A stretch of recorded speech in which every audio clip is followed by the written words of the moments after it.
అదేనా? ఒక నిమిషం.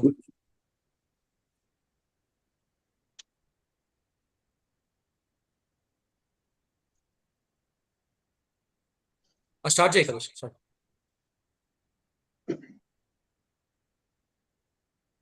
స్టార్ట్ చేయి. ఓకే.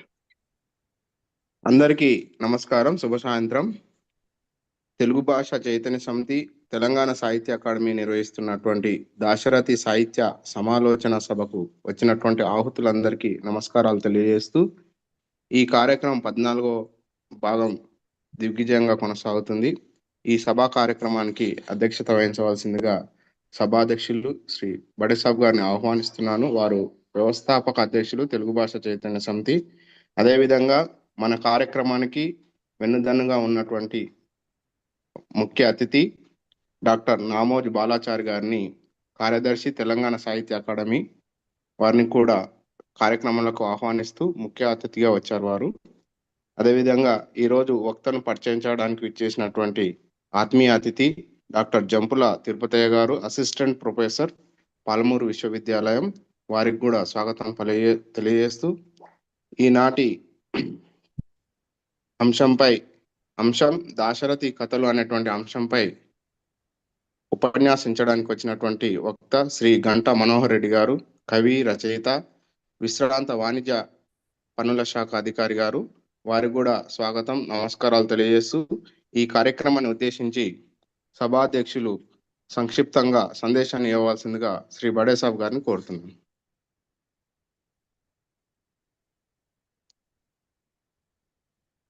బడేసాబ్. అందరికీ నమస్కారం. వినబడుతున్నాను. Right, start. ఈరోజు ప్రతి వారం జరగబోయే దాశరథి సాహిత్య సమాలోచన సదస్సుకు విచ్చేసిన పెద్దలందరికీ కూడా స్వాగతం. తెలంగాణ సాహిత్య అకాడమీ మరియు తెలుగు భాష చైతన్య సమితి సంయుక్త ఆధ్వర్యంలో నిర్వహిస్తున్న ప్రతి వారం జరిగే ఈ కార్యక్రమానికి ఈరోజు అంశం దాశరథి కథలు. ఈ కార్యక్రమానికి ప్రధాన వక్తగా విచ్చేసిన పెద్దలు, ప్రముఖ కవి, విమర్శకులు, అందరి మనసులను గెలుచుకున్న గంటా మనోహర్ రెడ్డి గారు, కార్యక్రమానికి ముఖ్య అతిథిగా విచ్చేసిన పెద్దలు సాహిత్య అకాడమీ కార్యదర్శి బాలాచారి గారికి, ఈ కార్యక్రమాన్ని వినూతనంగా నిర్వహిస్తున్న పెద్దలు తెలుగు భాష చైతన్య సమితి ఎడిటర్ గా పనిచేస్తున్న జయప్రకాష్ గారు, మరియు తెలుగు భాష చైతన్య సమితి ప్రధాన కార్యదర్శి ఎడ్ల కల్లేష్ గారికి, ఈ కార్యక్రమానికి విచ్చేసి వింటున్న పెద్దలందరికీ కూడా మరొకసారి స్వాగతం పలుకుతూ జయప్రకాష్ గారు సభ నిర్వహించవలసిందిగా కోరుచున్నారు. ధన్యవాదాలు అన్న.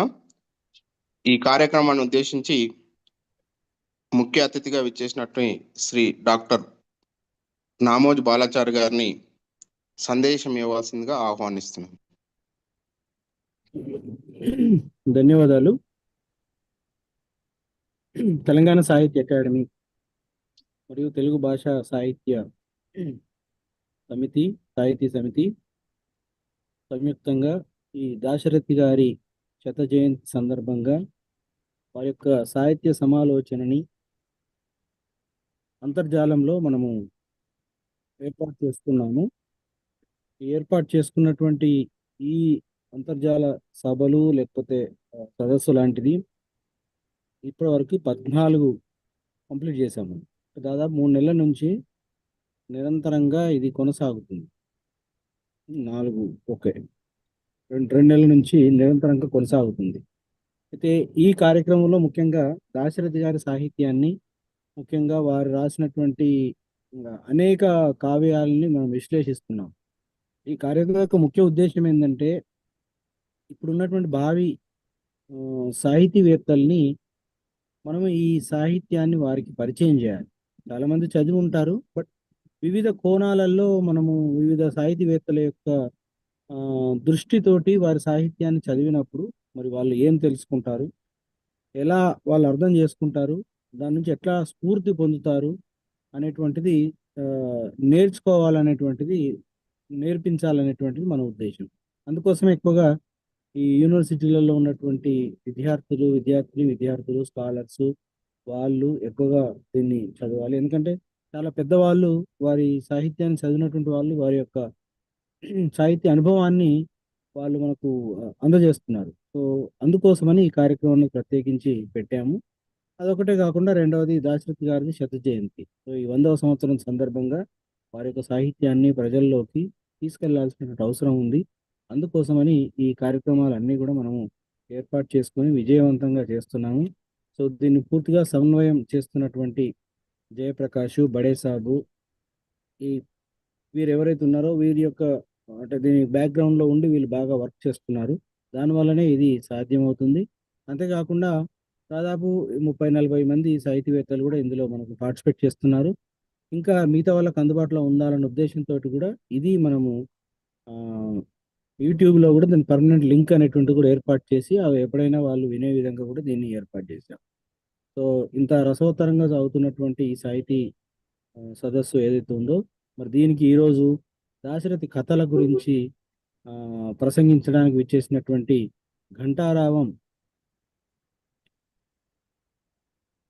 మీకు అందరికీ ఘంటారావం అంటే తెలుసు కదా. సో వారికి మరి ఈ సందర్భంగా నేను స్వాగతం పలుకుతున్నాను. ఎందుకంటే వారు కవి మంచి చెనుకులు విసురుతుంటా ఉంటాడు. అంటే ఏదైనా సభలో వారు మాట్లాడుతున్నారంటే అది బోర్ కొట్టదు మనకి. ఎంతసేపు అయినా వారు మాట్లాడేటువంటి సాహితీ లక్షణాలు వారి దగ్గర ఉన్నాయి. సో ఆ సందర్భంగా మరి వారికి ఎప్పుడు కూడా మనము సాహిత్యకారులు ఏ కార్యక్రమం పిలిచినా కూడా వస్తారు. ఇదే కార్యక్రమం కాదు, ఏ కార్యక్రమం పిలిచినా కూడా వచ్చేసి మనకు సాహిత్య అకాడమీకి వారి యొక్క సహకారాన్ని అందిస్తూ ఉంటారు.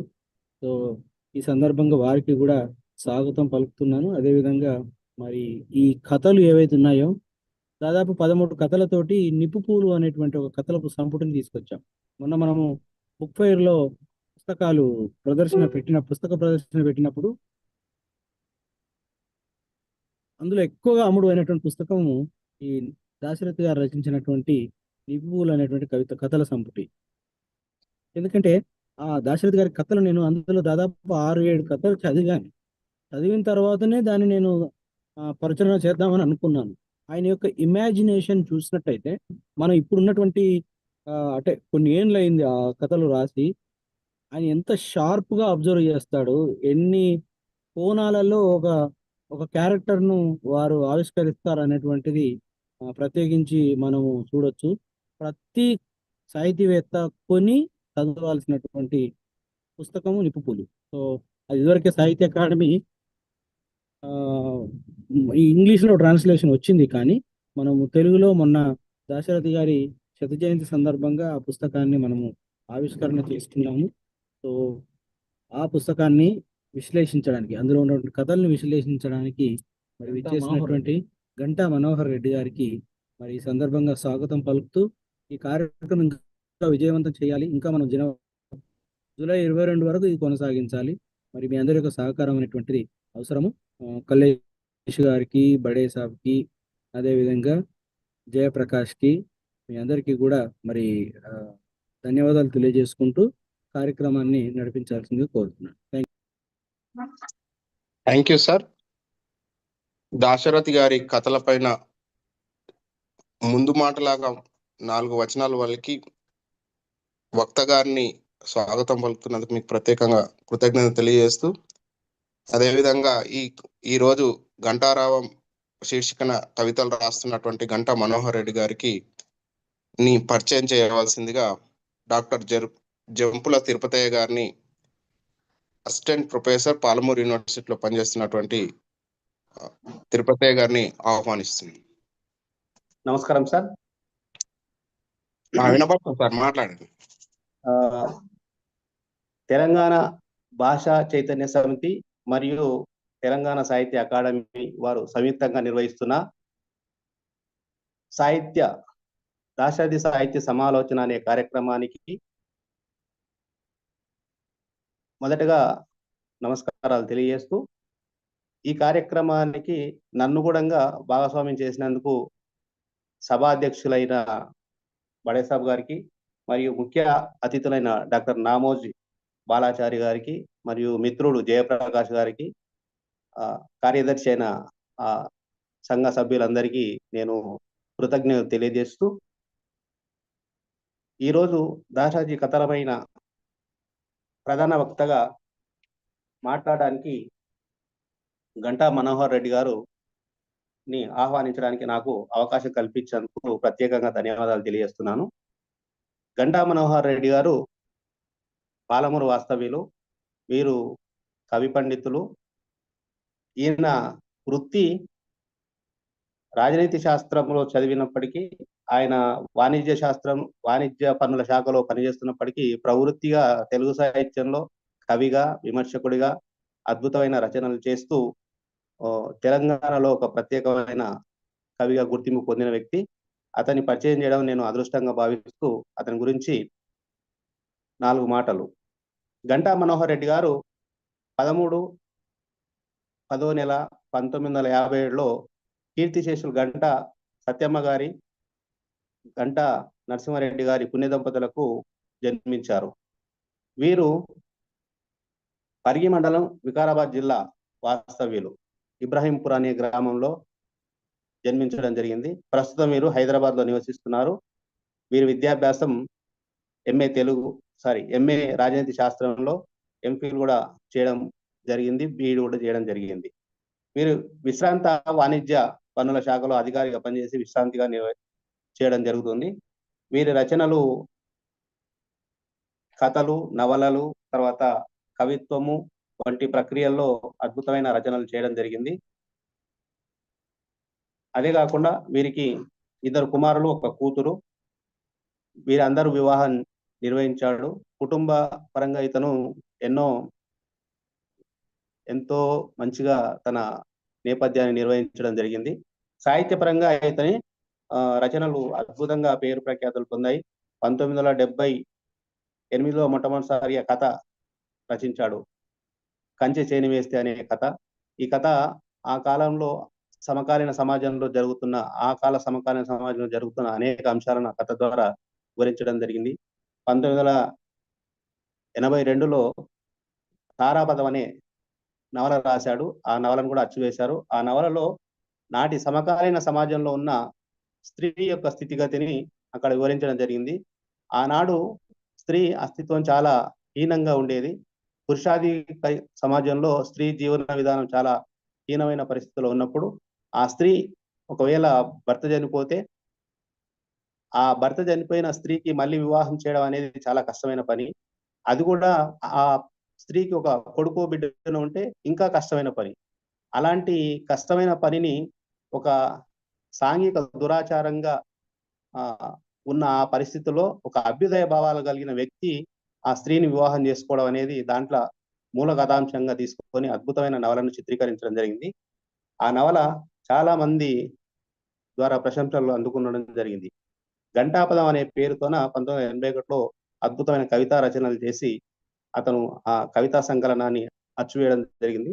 ప్రస్తుతం గంటారావం అనే పేరుతోన ప్రతిరోజు మనకు ఉదయాన్నే ఒక గంటారావంగా తన కవిత్వాలు వినిపిస్తూ ఉంటాయి.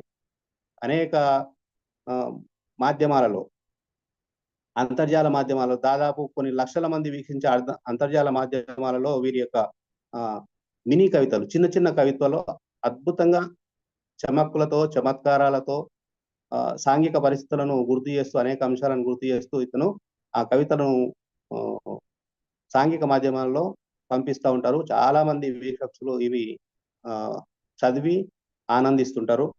అందులో 1-2 మనకు వినిపిస్తాను. జవసత్వం ఉండే వరకు అలసత్వం రానియకు, జవసత్వం ఉండే వరకు అలసత్వం రానియకు, మేను పడక వేసిన మనసు పడక ఆపకు. అంటే శరీరం అలసిపోయినంత వరకు ఏ మనిషి అలసత్వంగా ఉండకుండా చైతన్యవంతంగా ఉండాలనేసి కవి యొక్క తన భావాన్ని వ్యక్తం చేస్తున్న చిన్న 4 మాటల్లో ఎంత అద్భుతమైన. మన శరీరం అలసిపోయి నిద్రపోయినప్పటికీ మన మనసును చైతన్యవంతంగా ఉంచాలనేసి ఆ కవి యొక్క తన భావాన్ని ఆ చిన్న 4 మాటల్లో ఎంతో అద్భుతంగా వ్యక్తీకరించడం. తర్వాత ఇంకొక చిన్న కవిత ఏంటంటే, ఒక తూట చాలు కోటను కూల్చడానికి, ఒక మాట చాలు బాటను మార్చడానికి. చూడండి, సమాజంలో ఉన్న అనేక సాంఘిక పరిస్థితులను, అసమానతలు కావచ్చు, వర్ణ వ్యవస్థ కావచ్చు, వర్గ వ్యవస్థ కావచ్చు, ఏదైనా సరే ఆ ఒక్క తూట చాలు అలాంటి అసాంఘికమైన పరిస్థితులు ఏవైనా కానీ ఆ కోటలాగా ఉన్న అసాంఘిక పరిస్థితులన్నిటినీ కూల్చేయవచ్చు. ఒక్క మాట చాలు బాటను మార్చవచ్చు. అంటే చెడుదారిలో పోయే సామాజిక పరిస్థితులను మంచిదారిలో మార్చడానికి ఒక మంచి మాట చాలు అనే భావనలో ఆ కవి తన ఆర్ద్రతను వ్యక్తం చేయడం జరుగుతుంది అన్నట్టు. ఈ విధంగా గంటా మనోహర్ రెడ్డి గారు తన గంటా పదంలో అనేకమైన అంశాలను క్రోడీకరిస్తూ అద్భుతంగా చిత్రీకరిస్తున్న కవివర్యులు వీరు. మన ఈ నాటి కార్యక్రమంలో దాశరథి కథల మీద వారి కథలను విశ్లేషించడానికి మేము సాధారణంగా ఆహ్వానిస్తూ నాకు ఈ అవకాశం ఇచ్చిన బడేసాబు గారికి, కలేష్ భాయ్ గారికి, మరి జయప్రకాష్ గారికి, నామోజు బాలాచారి గారికి నమస్కారాలు తెలియజేస్తూ మనోహర్ రెడ్డి గారిని సాధారణంగా ఆహ్వానిస్తున్నాం. ధన్యవాదాలన్నా. ఇప్పుడు కార్యక్రమంలో ప్రధాన వక్త శ్రీ గంటా మనోహర్ రెడ్డి గారు 1 గంట సేపు ఉపన్యాసిస్తారు.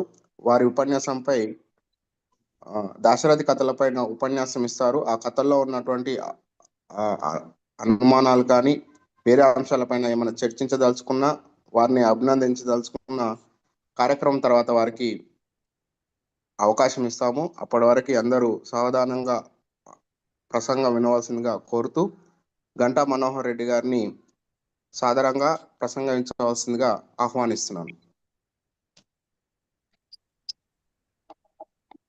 వినబడుతుందా సార్? వినబడుతుంది సార్. నమస్తే సార్, అరుణనండి.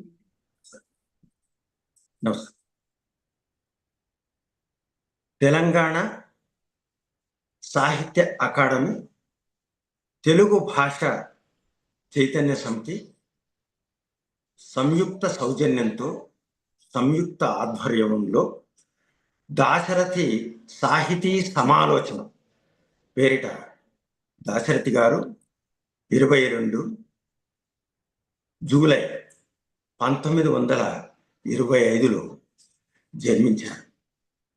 ఇది 100వ జయంతి సంవత్సరం.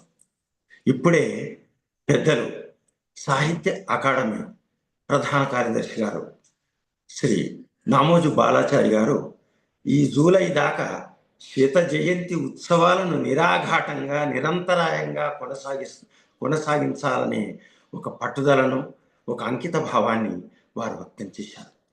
అటువంటి ఒక అపూర్వమైనటువంటి కార్యక్రమాల్లో అంతర్భాగమైనటువంటి ఈ కార్యక్రమానికి విచ్చేసి ఈ దాశరథి కథలు అనే అంశంపై ప్రసంగానికి ప్రధాన వక్తగా ఆహ్వానించిన సభాధ్యక్షులు శ్రీ పి బడేసాబ్ గారికి, తెలంగాణ సాహిత్య అకాడమీ కార్యదర్శి పెద్దలు శ్రీ నామోజు బాలాచారి గారికి, అలాగే ఆత్మీయ అతిథి డాక్టర్ జంపుల తిరుపతయ్య గారికి, అసిస్టెంట్ ప్రొఫెసర్ పాలమూరు విశ్వవిద్యాలయం వారి, సమన్వయకర్త శ్రీ జయప్రకాష్ గారికి, తెలుగు భాషా చైతన్య సమితి ప్రధాన కార్యదర్శి శ్రీ ఎడ్ల కల్లేష్ గారికి, ఈ కార్యక్రమంలో ముఖ్యంగా ఈ అంతర్జాల సదనంలో ఆసీనులై సావధానంగా ఆశీర్వదించడానికి విచ్చేసిన సాహితీ సోదర సోదరీ మణులందరికీ నా హృదయపూర్వక ధన్యవాద నమస్సులు. దాశరథి 100వ జయంతి ఉత్సవం, అసలు దాశరథి గురించి మాట్లాడేంత స్థాయి కానీ, వారి గురించి మాట్లాడగలిగినటువంటి స్తోమత కానీ చాలా మందికి ఉంటుంది. నిజానికి వారి గురించి మాట్లాడాలంటే ఎంతో సాహసవంతమైనటువంటి కార్యక్రమమే. వారి గురించి మాట్లాడాలంటే అతిపెద్ద కాన్వాస్ వారిది. ఏ గంటనో ఒక రోజులో మాట్లాడితే సరిపోయే విషయం కాదు. అయినా ఈరోజు ఈ అద్భుతమైనటువంటి అవకాశాన్ని ఇచ్చినందుకు ముందుగా చాలా ఆనందంగా ఉంది.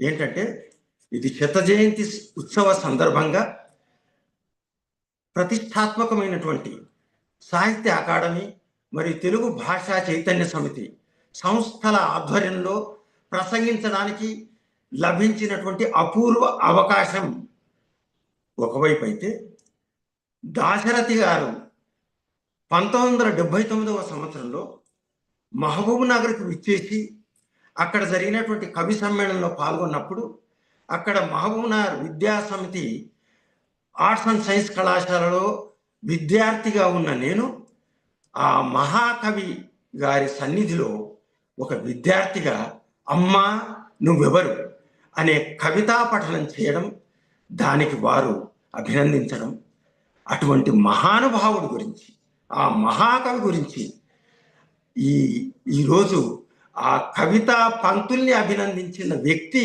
కథల్ని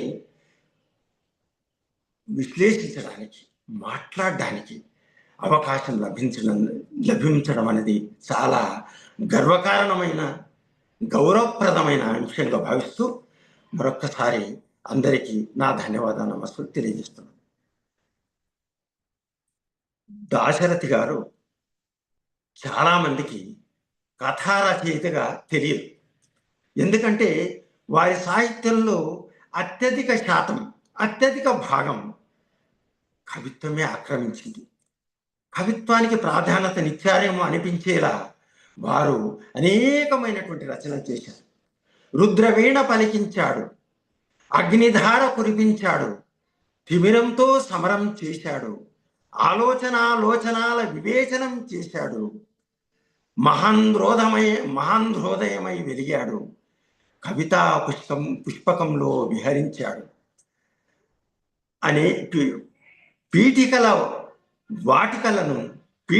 పేటికల్ని ఆవిష్కరించాడు, వ్యాసాల్ని ఆవిష్కరించాడు, గజళ్ల సవ్వళ్లను వినిపించాడు, రుబాయిలను తెలుగు ప్రభలుగా వెలిగించాడు, యాత్రా స్మృతి స్రవంతిలో ఈదులాడాడు. ఒక్కటా రెండా, అనేక సాహితీ ప్రక్రియల్లో వారు చేపట్టని రూపకం లేదు. అటువంటి అద్భుతమైనటువంటి సాహితీ ప్రక్రియల్లో కథ కూడా ఒకటి ఉందని, కథానికలు కూడా రాశాడని సాహిత్య అకాడమీ వాళ్ళు నిప్పు పువ్వులు ప్రచురించేదాకా చాలామందికి దాశరథి గారి కథా రచయిత పాఠవం తెలియదు. నిజానికి ఈరోజు శతజయంతి ఉత్సవ సందర్భంగా వారి కథల గురించి, ఆ నిప్పు పూల సంకలనం గురించి, సంపుటి గురించి మాట్లాడడం అనేది చాలా గర్వకారణమైన విషయం. అయితే భూగోళం పుట్టిక కోసం రాలిన సురగోళాలెన్నో, భూగోళం పుట్టుక కోసం రాలిన సురగోళాలెన్నో, ధనవంతుల దుర్మార్గాలకు దగ్ధమైన బతుకులు ఎన్నో అనే ఈ కవితా పంక్తుల్ని వినగలిగినప్పుడు, చదవగలిగినప్పుడు, చూడగలిగినప్పుడు దాశరథి గారి నిప్పు పూల కవితా సంపుటి మనకు మొత్తంగా దాంట్లో ఉండే సారం అర్థమవుతుంది. అందులో అద్భుతమైనటువంటి జన జీవితాన్ని, ఉద్యమ జీవితాన్ని, స్వాతంత్రోద్యమ జీవితాన్ని, ఆ మాటకు వస్తే అంతర్జాతీయ పరిణామాన్ని, ముఖ్యంగా తన స్వీయ అనుభవాన్ని ఆ కవితా సంపుటిలో, నిప్పు పూలలో, ఆ మోదుగు పూలలో దాశరథి గారు అద్భుతంగా పొదిగారు. ఒక రకంగా చెప్పాలంటే విప్లవీకరించారు. జీవితాన్ని ఆవిష్కరిస్తేనే కవిత్వానికి సార్థకత, జీవితాన్ని ఆవిష్కరిస్తేనే కవిత్వానికి సార్థకత,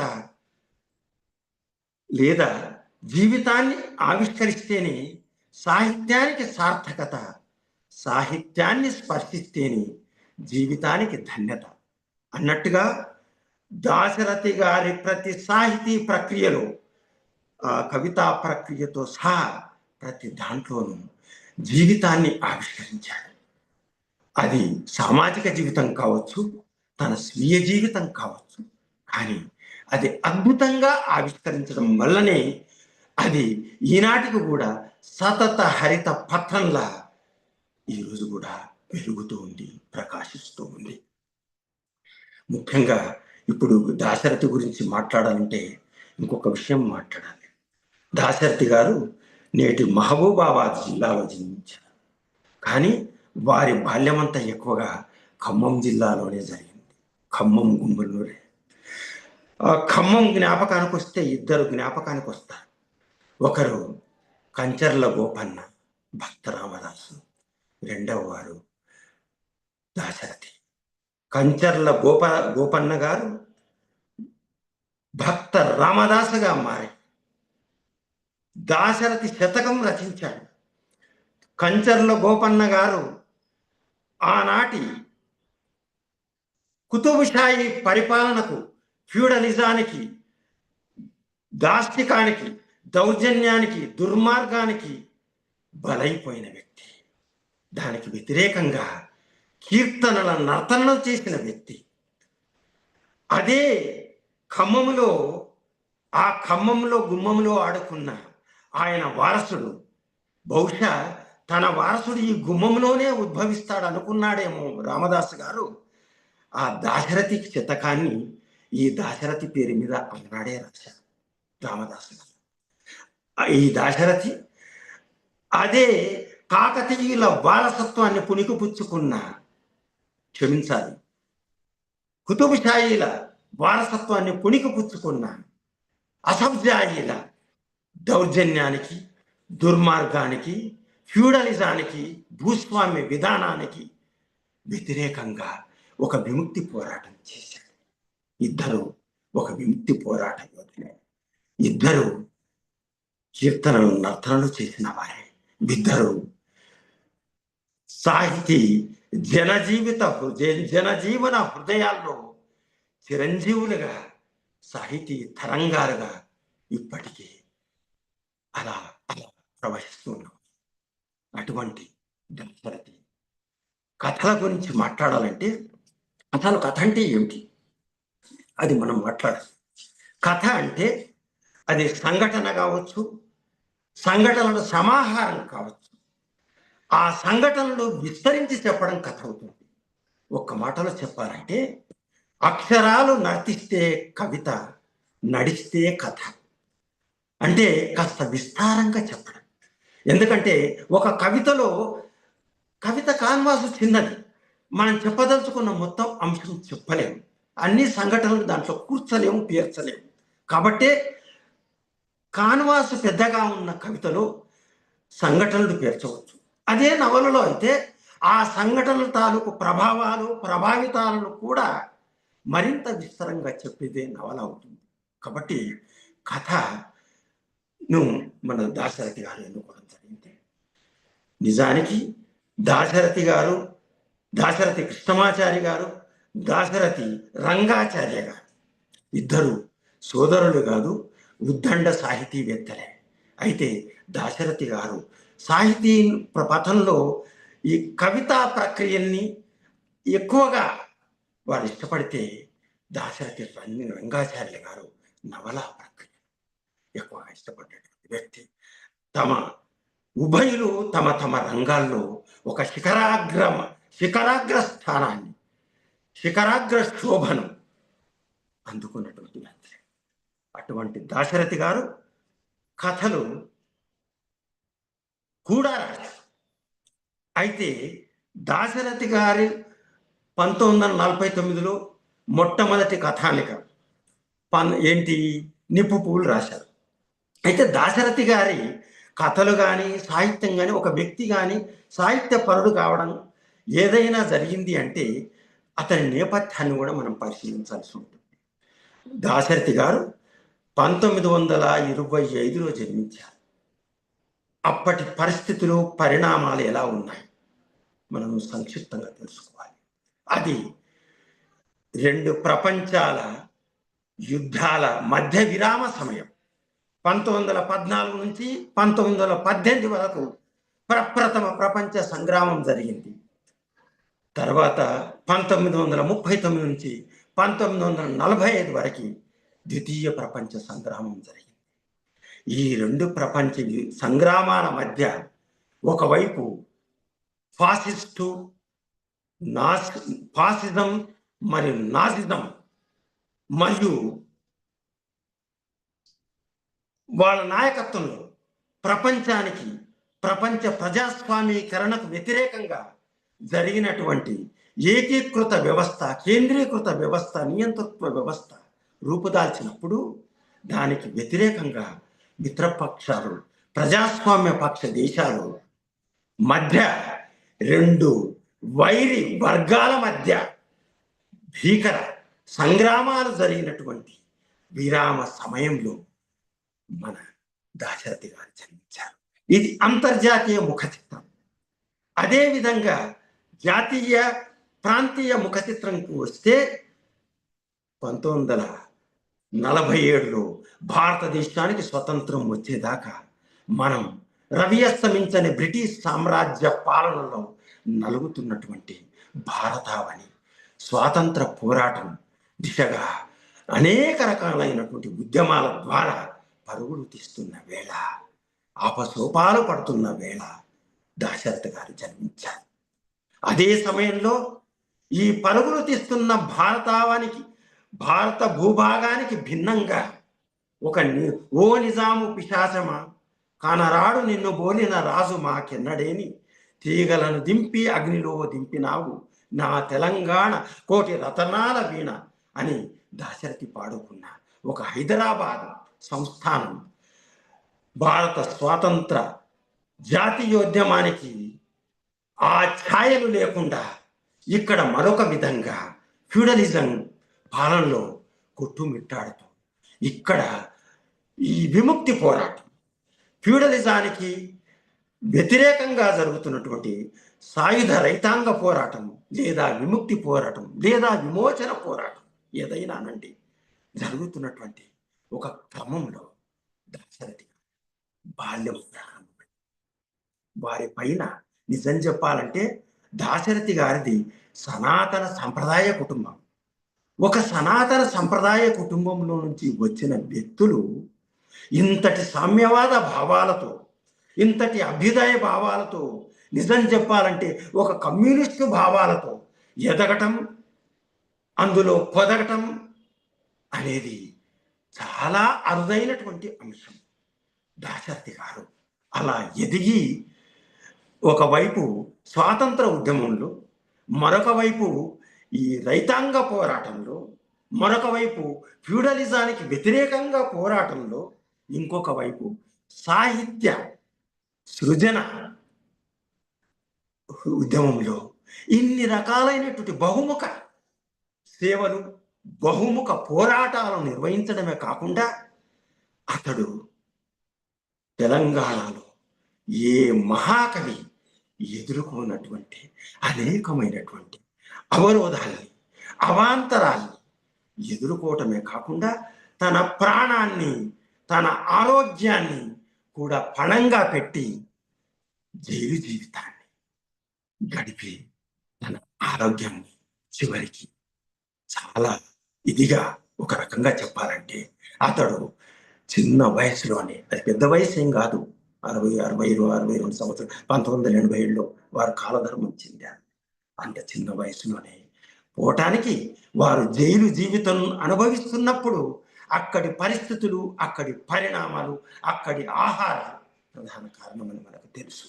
అంటే తనను తాను సమాజానికి అంకితం ఇచ్చుకున్నటువంటి ఒక నిబద్ధత కలిగినటువంటి మహాకవి, మహా స్వాతంత్ర సమర యోధుడు దాశరథి. అటువంటి వ్యక్తి భిన్నమైనటువంటి పోరాటాలు చేస్తూనే వారు ఒకవైపు ఆర్య సమాజం, ఒకవైపు ఆంధ్ర మహాసభ, ఇంకొక వైపు కమ్యూనిస్టు ఉద్యమం, ఇంకొక వైపు ఫ్యూడలిజానికి, నిజాం రాజుకు వ్యతిరేకంగా మరొక వైపు కొద్ది రోజుల్లోనే కాంగ్రెస్ కార్యకర్త.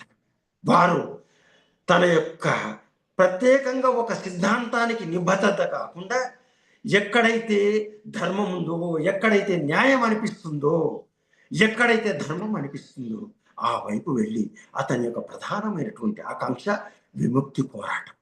ఆ విముక్తి పోరాటం అనేకమైనటువంటి ఆరాటాలు, తను ఆరాటాల తరంగమైనటువంటి వ్యక్తి దాశరథి. ఆ రకంగా అతను కథ కన్నా కవిత్వమే సమాజాన్ని ఎక్కువగా కదిలిస్తుంది అనుకొని కవిత్వానికి ప్రధానంగా ప్రాధాన్యతనిచ్చి అలా రుద్రవీణ పలికించాడు, అగ్నిధార కురిపించి. అయినా దాశరథిలోని ఒక కథకుడు నిద్రపోలేదు, మేలుకొనే ఉంటాడు. అందుకొరకే 1945వ సంవత్సరంలో ఒకవైపు ఇటు పద్య రచన, గేయ రచన, అనేక ప్రక్రియలు, ఇప్పుడు వీడమని చెప్పాలంటే చెంతాడ అవుతుంది, అనేక ప్రక్రియల్లో సాహిత్య రచన చేస్తూనే మళ్ళీ దానికి విలక్షణంగా సినీ గీతాల స్రవంతిలో ఈదులాడుతూనే కథానికలు, నవల యాత్రాస్తుంది. ఆ రకంగా వచ్చింది నిప్పు పూలు అనే కవితా సంపుటి. నిజానికి అనేకమైన కథలు, వారు ముఖ్యంగా 13 కథలు రాశారు. వాటిలో 10 కథలు వారి సృజన అయితే 3 కథలు ఇతర భాషల నుంచి, 2 ఉర్దూ భాషలో నుంచి, 1 పంజాబీ భాషలో నుంచి తెలుగులోకి అనువాదం చేశారు. ఇప్పుడు మనం దాశరథి గారి కథల గురించి చెప్పాలి అంటే, దాశరథి గారి కథల్ని, వారి కథాకథనాన్ని, వారి ఉద్యమ నేపథ్య కథల్లో ఉండేటటువంటి స్వరూప స్వభావాలు, ఇతివృత్తాలు, వస్తు వైవిధ్యం, శిల్పం, కథనం, ఇవన్నిటినీ మనము బేరీజు వేసుకొని విశ్లేషణ చేసినప్పుడు నాకు అనిపించింది, ఇది అందరూ ఆమోదించాలని, అంగీకరించాలని నియమం ఏమీ లేదు. నాకు అనిపించింది ఏంటంటే, నేను 2 తరగతులుగా, 2 వర్గాలుగా విభజన చేసుకున్నాను ఆ కథల్ని. ఆ మాటకు వస్తే కవిత్వం కూడా అంతేనేమో అనిపించింది. ఆ కథల్లో 2 ఏంటంటే, మొట్టమొదటిది మేధో నిధులు. ఆ కథల్లో మేధో నిధులు ఉన్నాయి, హృదయ నదులు ఉన్నాయి. అంటే కొన్ని కథలు హృదయానికి పని కల్పిస్తాయి, మరికొన్ని మేధస్సుకు విప్లవాన్ని వినిపిస్తాయి, లేదా మేధస్సుకు కర్తవ్యాన్ని ప్రబోధిస్తాయి. ఎందుకంటే ఎవరో అన్నారు, యువకుడుగా ఉన్నప్పుడు నిన్ను వామపక్ష భావం లేదా సామ్యవాదం ఆకర్షించలేకపోయిందా? యువకుడుగా ఉన్నప్పుడు నిన్ను సామ్యవాదం ఆకర్షించలేకపోయిందా? అది నీ హృదయంలోని లోపం. వయస్సు ఉరిగిన తర్వాత కూడా నిన్ను సామ్యవాదం ఆకర్షిస్తుందా? అయితే అది నీ మెదడులోని లోపం. ఇది నా కొటేషన్ కాదు, నా కామెంట్ కాదు, ఎవరు అన్నారు. అంటే ఇక్కడ ఉద్దేశం ఏంటంటే, దేన్ని తక్కువ చేయడం, ఎక్కువ చేయడం అని కాదు. అంటే వ్యక్తులు కానీ, వ్యవస్థ కానీ యువకుడుగా ఉన్నప్పుడు ఖచ్చితంగా వారు ఆవేశపరులు అవుతారు, సమాజంలో జరుగుతున్నటువంటి సంఘటనలకు వారు ప్రభావితం అవుతారు. ఖచ్చితంగా వారు ఒక వామపక్ష భావజాలం వైపు, ఖచ్చితంగా వారు సమాజ ఉద్ధరణం వైపు, సమాజ సంస్కరణ దిశగా వారు ప్రయాణిస్తారు. క్రమక్రమంగా వయసు ఉడిగిన తర్వాత వారిలో ఆ భావజాలం కొంత తగ్గుముఖం పట్టి వారు ఆధ్యాత్మిక పథం వైపు వెళ్ళడానికి ఆస్కారం ఉంది అనే ఉద్దేశంతో బహుశా వాళ్ళ చెప్పి ఉండొచ్చు. అయితే ఇక్కడ దాశరథి కథలు 2 రకాలుగా ఉన్నాయి, ఇద్దరికి పనికొచ్చి 2 వర్గాలకు పనికొచ్చేటట్టు ఉన్నాయి. అంటే అది కథల్లో, అంటే నిజం చెప్పాలంటే హృదయ నిధులు అని ఎందుకన్నా అంటే, దాశరథి గారి కవిత్వమైన కథలైనా అది శృంగారాన్ని, అంగారాన్ని ప్రబోధిస్తుంది అనే సంగతి మనకు తెలుసు. శృంగారం అంటే నిజంగా అది అనురాగాన్ని, ప్రేమను సూచించేది. అంటే అది హృదయ సంబంధమైనది. ఎప్పుడు ఒక సంఘటన చూసినా, ఒక వ్యక్తిని చూసినా వెంటనే ఒక ప్రేమ, ఒక అనురాగం కలుగుతుందంటే అక్కడ హృదయ చరణం ఉంది. మనం అటువైపు ఆకర్షించబడ్డాం, అది హృదయ సంబంధి కాదు. ఒక సంఘటన జరిగింది అంటే ఆ సంఘటన ఎలా దాన్ని ముగింపు పలకాలి, సంఘటనను ఎలా కొనసాగించాలి, ఎలా అనువుగా మలుచుకోవాలి, ఆ సమస్యను ఎలా ఒడుపుగా తీర్చుకోవాలి అని ఆలోచించాలంటే దానికి మస్తిష్కం అవసరం. ఈ కథల్లో 2 రకాలుగా మనకు కనిపిస్తాయి. ఇంకా వివరంగా చెప్పాలంటే ప్రేమించడానికి హృదయ సంబంధం అంటే హృదయం ఆ ప్రేమను నిలుపుకోవడానికి లేదా ఆ ప్రేమను పెళ్లిగా మార్చుకొని ఆ పెళ్లిని కాపురంగా పేర్చుకొని ఆ కాపురాన్ని కలకాలం కూర్చుకొని ముందుకు కొనసాగించుకోవాలంటే మేధో నిధి కావాలి. ఆ రెండు ఈ కథల్లో మనకు కనిపిస్తాయి, వినిపిస్తాయి. అది ప్రతి కథ మనకు అద్భుతమైనటువంటి సందేశం వినిపిస్తుంది. కొన్ని కథలు చదువుతుంటే అయ్యో ఇదేమిటి ఈయన అపరిష్కృతంగా వదిలిపెట్టాడే అన్నట్టుగా అనిపించినా అది పాఠకులకు వదిలిపెట్టడంలో దాశరథి గారి కల్పనాశక్తి కాదు, వారు ఎక్కడ ఎలా మొదలు పెట్టాలి ఎలా ముగింపు పెట్టాలి అనేది అద్భుతమైనటువంటి కథాకథకుడు మనకు దాశరథిలో కనిపిస్తుంది.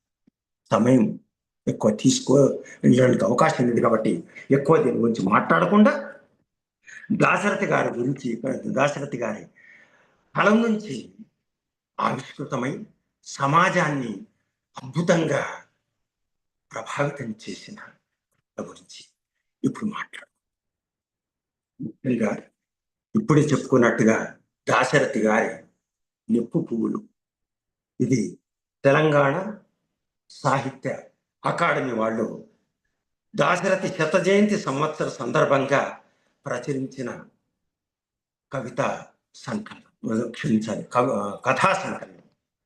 ఇందుకు ముఖ్యంగా కార్యదర్శి డాక్టర్ నామోజీ బాలాచారి గారికి నా హృదయపూర్వకమైనటువంటి ధన్యవాదాలు నమస్కారం తెలియజేస్తాను. ఎందుకంటే వివిధ పత్రికల్లో వచ్చినట్టు కథలు కాకుండా ముఖ్యంగా ఆ స్వాతి చినుకులు అనే కథ అసలు అది ఎక్కడా ఎవరికి దొరకకుండా అలభ్యమైనటువంటి పరిస్థితుల్లో దానికోసం కాలికి బలపం పట్టుకొని తిరిగి ఎంతో మందికి చెరవాణి ద్వారా సంప్రదించి ఆ స్వాతి చినుకులను వదిలిపెట్టకుండా చివరికి అది ఎక్కడో విశాఖపట్నంలోనూ శ్రీకాకుళంలోనూ ఆ కథానిలయంలో ఉందని తెలుసుకొని దాన్ని సంపాదించి ఈ సంకలనంలో దానికి చోటిచ్చి దాశరథి గారి కథానికలకు ఒక పరిపూర్ణతనిచ్చి దాశరథి గారికి శత జయంతి నివాళిగా ఈరోజు ఈ కథా సంకలనాన్ని సమర్పిస్తున్నందుకు వారికి నా హృదయపూర్వకమైనటువంటి ధన్యవాదాలు నమస్కారం. ఇకపోతే ఈ సంకలనంలో 13 కథలు ఉన్నాయి. ఆ 13 కథలు ముందు కథలు ఏంటి అన్నప్పుడు నిప్పు పువ్వులు మొట్టమొదటి ఒక్కొక్క దాని గురించి మనం సంక్షిప్తంగా చర్చించుకుందాం. నిప్పు పువ్వులు, రెండవది తెలంగాణ అమరవీరుని రక్తాంజలి, 3 వెన్నెల్లో చీకటి, 4 బదరి, 5 మారువేషం, 6 పూచిన మోదుగులు, 7 వీణ నవ్వు, 8 సంక్రాంతి సంబరం, 9 సగం కళ. ఇది ఉర్దూలో నుంచి తెలుగులోకి దాశరథి గారు అనువాదం చేశారు. 10 నారింజ పండ్లు, 11 ముఝే తుమ్సే మొహబ్బత్ హై, 12 దేశం మేల్కొంది. ఇది ఉర్దూ నుంచి అనువాద కథ. అట్లాగే చివరగా 13 స్వాతి చినుకులు. ఇందులో వెన్నెల్లో చీకటి కూడా పంజాబీ భాషలో నుంచి తెలుగులోకి అనువాదం చేసిన కథగా చెప్పబడుతోంది. అది కూడా ఇట్లా 3 అనువాద కథలు, 10 కథలు. అయితే ఒక్కొక్క కథ గురించి సంక్షిప్తంగా చెబుతూ వాటిని వివరణ ఇవ్వడానికి నా శాశక్తుల ప్రయత్నం చేస్తాను.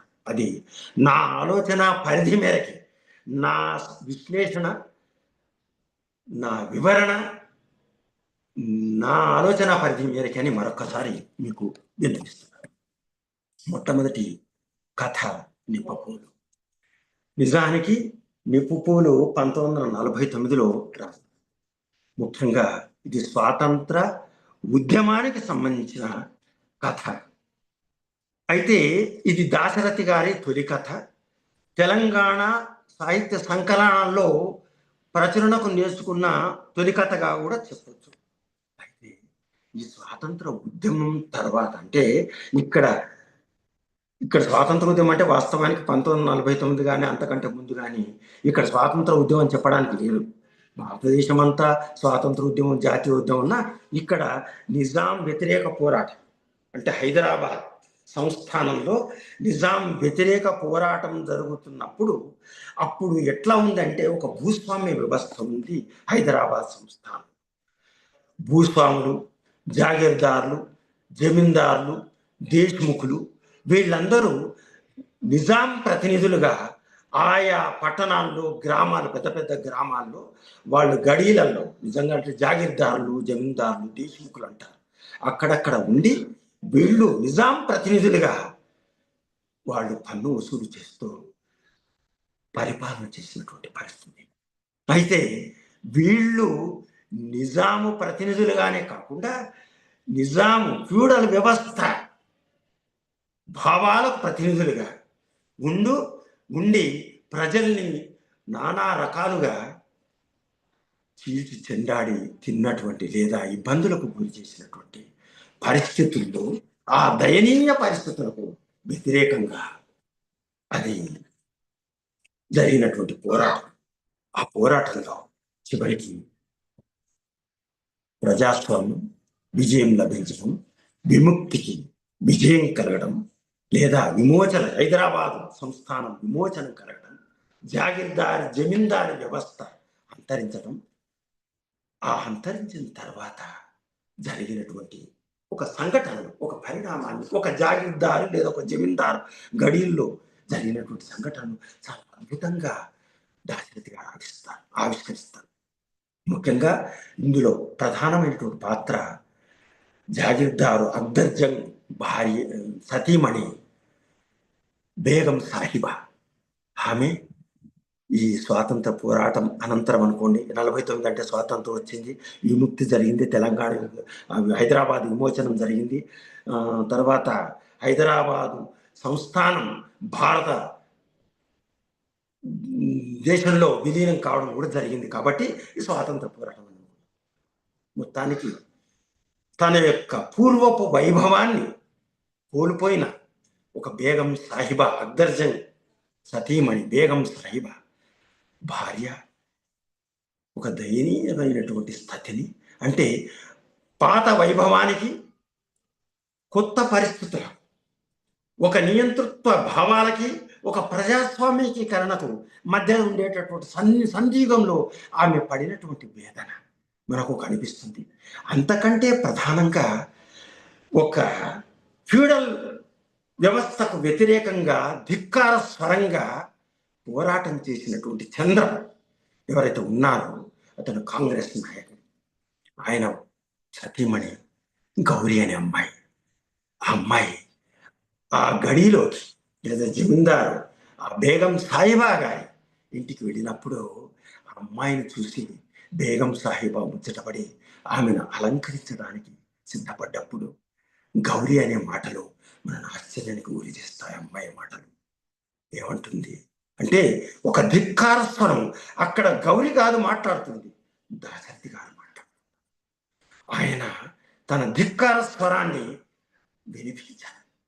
ఆమె అవన్నీ అలంకరిస్తూ పువ్వులు అలంకరించి ఆమెకు ఆ పమిట, లంకెలు, చీరలు అన్ని ఇచ్చినప్పుడు ఇవన్నీ దోపిడీ సొత్తే కదా, మీరు మా దగ్గర నుంచి దోచుకున్న సొత్తే కదా అని గౌరీ అన్నప్పుడు నిరుత్తరరావులు కావడం, స్థాణువు కావడం బేగం సాహిబా పని అవుతుంది. అంటే పరిస్థితి ఏమిటో బేగం సాహిబాకు అర్థమవుతుంది.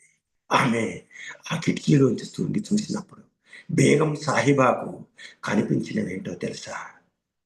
పైడి తంగేడు పువ్వులు. అవి దాశరథి గారు ఒక గడిలో భూస్వామ్య వ్యవస్థకు చిహ్నంగా ఆ గడిల్లో వచ్చినటువంటి ఆ తంగేడు పువ్వులను చూపిస్తాడు. అదే గౌరీ తలలో తురుముకున్న పూలను మోదుగు పూలుగా చూపిస్తాడు. ఎర్రబడ్డ అగ్ని పూలు, నిప్పు పూలు, మోదుగ పూలను చూపించి ఒక ధిక్కార స్వరం, ఒక భూస్వామ్య వ్యర్థానికి, ఫ్యూడలిజానికి వ్యతిరేకంగా జరిగిన పోరాటంలో చివరికి ఏ రకంగా ప్రజలు తమ యొక్క హక్కుల్ని పొందగలిగారు, తమ భూముల్ని ఎలా పొందగలిగారు, తాము ఏ రకంగా ప్రగతి పథంలో పయనించాలనుకుంటున్నారు అనే అద్భుతమైనటువంటి పథాన్ని ఆ గౌరీ ఆ చంద్రం పాత్రల ద్వారా అంతేకాదు చివరికి చంద్రం ఆమె ఏమంటుంది గౌరీ, ఇప్పుడు నువ్వు పెద్ద కాదు, నీవు ఇప్పుడు పెద్ద కాదు, మా ఆయన పెద్ద అనడంతో బేగం సాహిబాకు అర్థం పరిస్థితి ఏంటి, గడీలు కూలిపోయాయి, ఇప్పుడు గడీల ఘనత లేదు. ఎవరో కవి అన్నమాట జ్ఞాపకానికి వస్తుంది ఆ కథ చదువుతుంటే. ఒకప్పుడు గడీళ్ళు చూస్తే ఉచ్చబడేది, ఇప్పుడు గడీల్లోనే ఉచ్చబోస్తుంది అని అద్భుతంగా రాసిన కవి. అది నిప్పు పూలు చదువుతుంటే మనం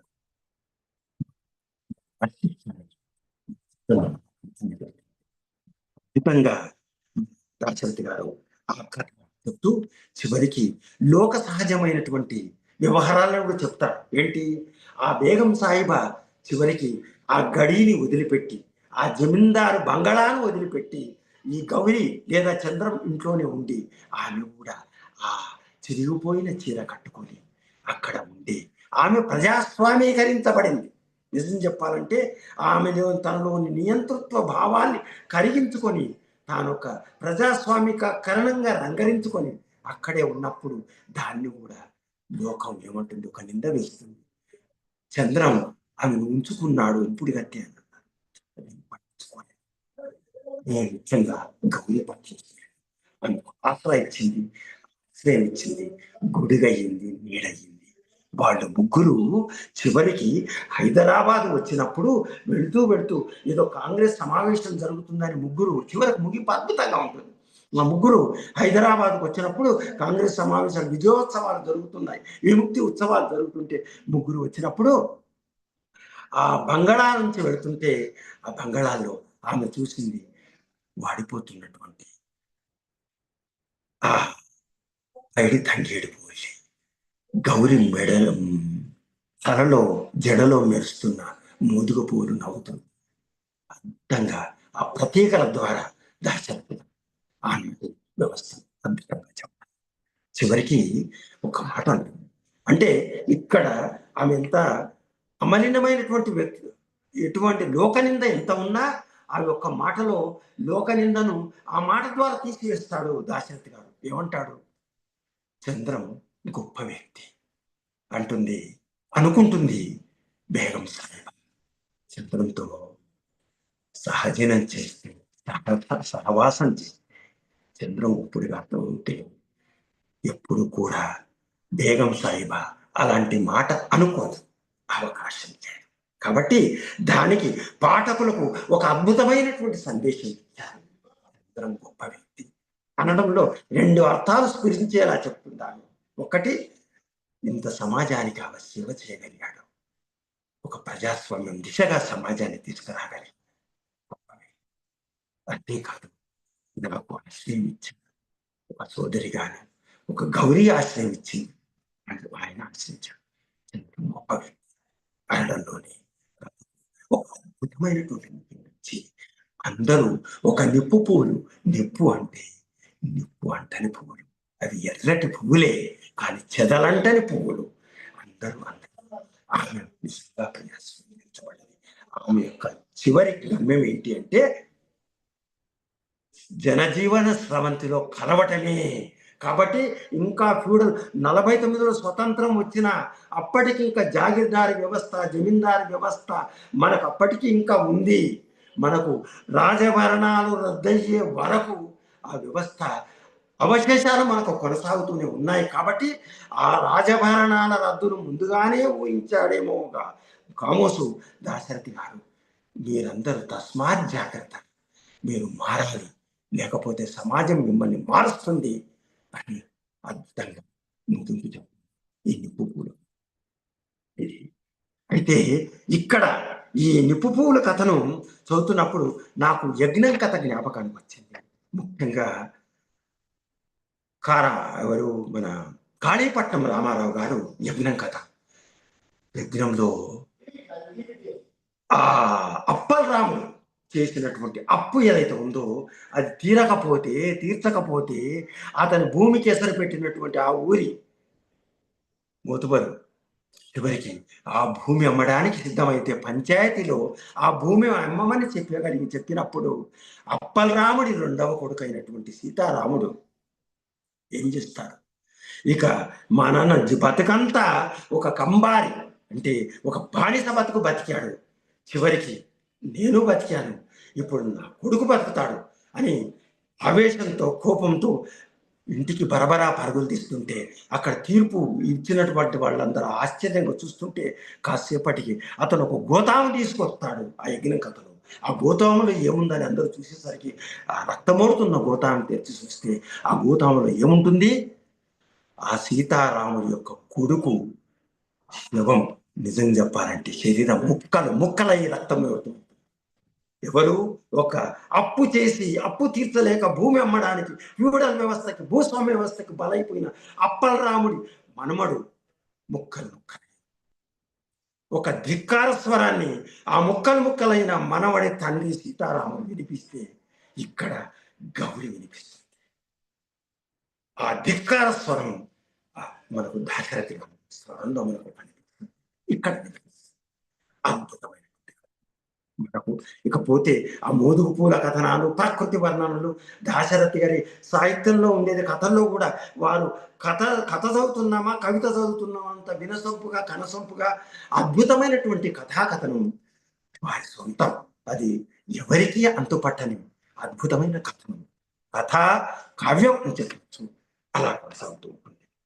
ఇకపోతే సమయం దగ్గర పడుతుంది. ఇక కథలు ఒక్కొక్క కథ గురించి కాకుండా చెప్తాను.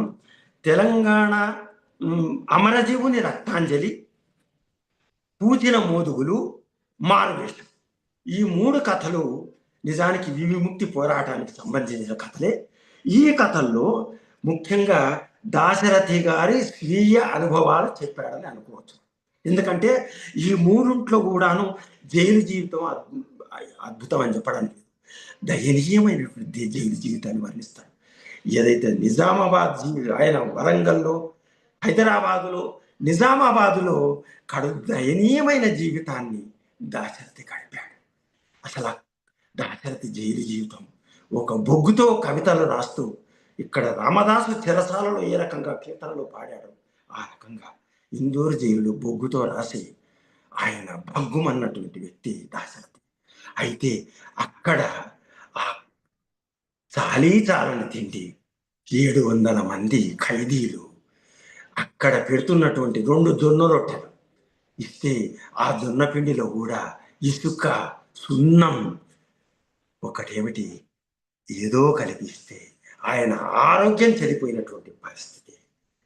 సరి అయినటువంటి మరుగుదొడ్లు లేక, మలమూత్ర విసర్జన చేయలేక, దోమలతో కుస్తీ పడుతూ, డయేరియాతో, అనేక విరేచనాలతో, జ్వరాలతో, ఒక్కటేమిటి అనేక రకాలైనటువంటి అనారోగ్యాలతో ఆయన ఈరోజు కోలుకొని మరుసటి రోజు జ్వరానికి, మరుసటి రోజు డయేరియాకి, ఈ రకంగా ఆయన విరామం ఎరగక అనారోగ్యం పాలైనటువంటి దాశరథి తన జైలు జీవితాన్ని మనకు కళ్ళకు కట్టినట్టు ఈ 3 కథల్లో మనకు వినిపిస్తాడు. అది ఒక సారంగ పాణిలో కనిపిస్తుంది. ఒక విశ్వం ఏ రకంగా జైలు జీవితం గడిపాడో చివరికి ఏ రకంగా రక్తం వాంతులు చేసుకొని తన జీవితాన్ని అర్ధాంతరంగా ముగించుకున్నాడు మనకు కళ్ళకు కట్టేటట్టుగా, కళ్ళమ్మట నీళ్లు వచ్చేటట్టుగా ఈ కథ ఉంటుంది. ఇకపోతే మారువేషం అద్భుతమైన కథ. ఆ మారువేషంలో ముఖ్యంగా ఆధ్యాత్మం చదివిస్తుంది. దీంట్లో చంద్రం, అమృత ఆ మారువేషాలు వేస్తాడు.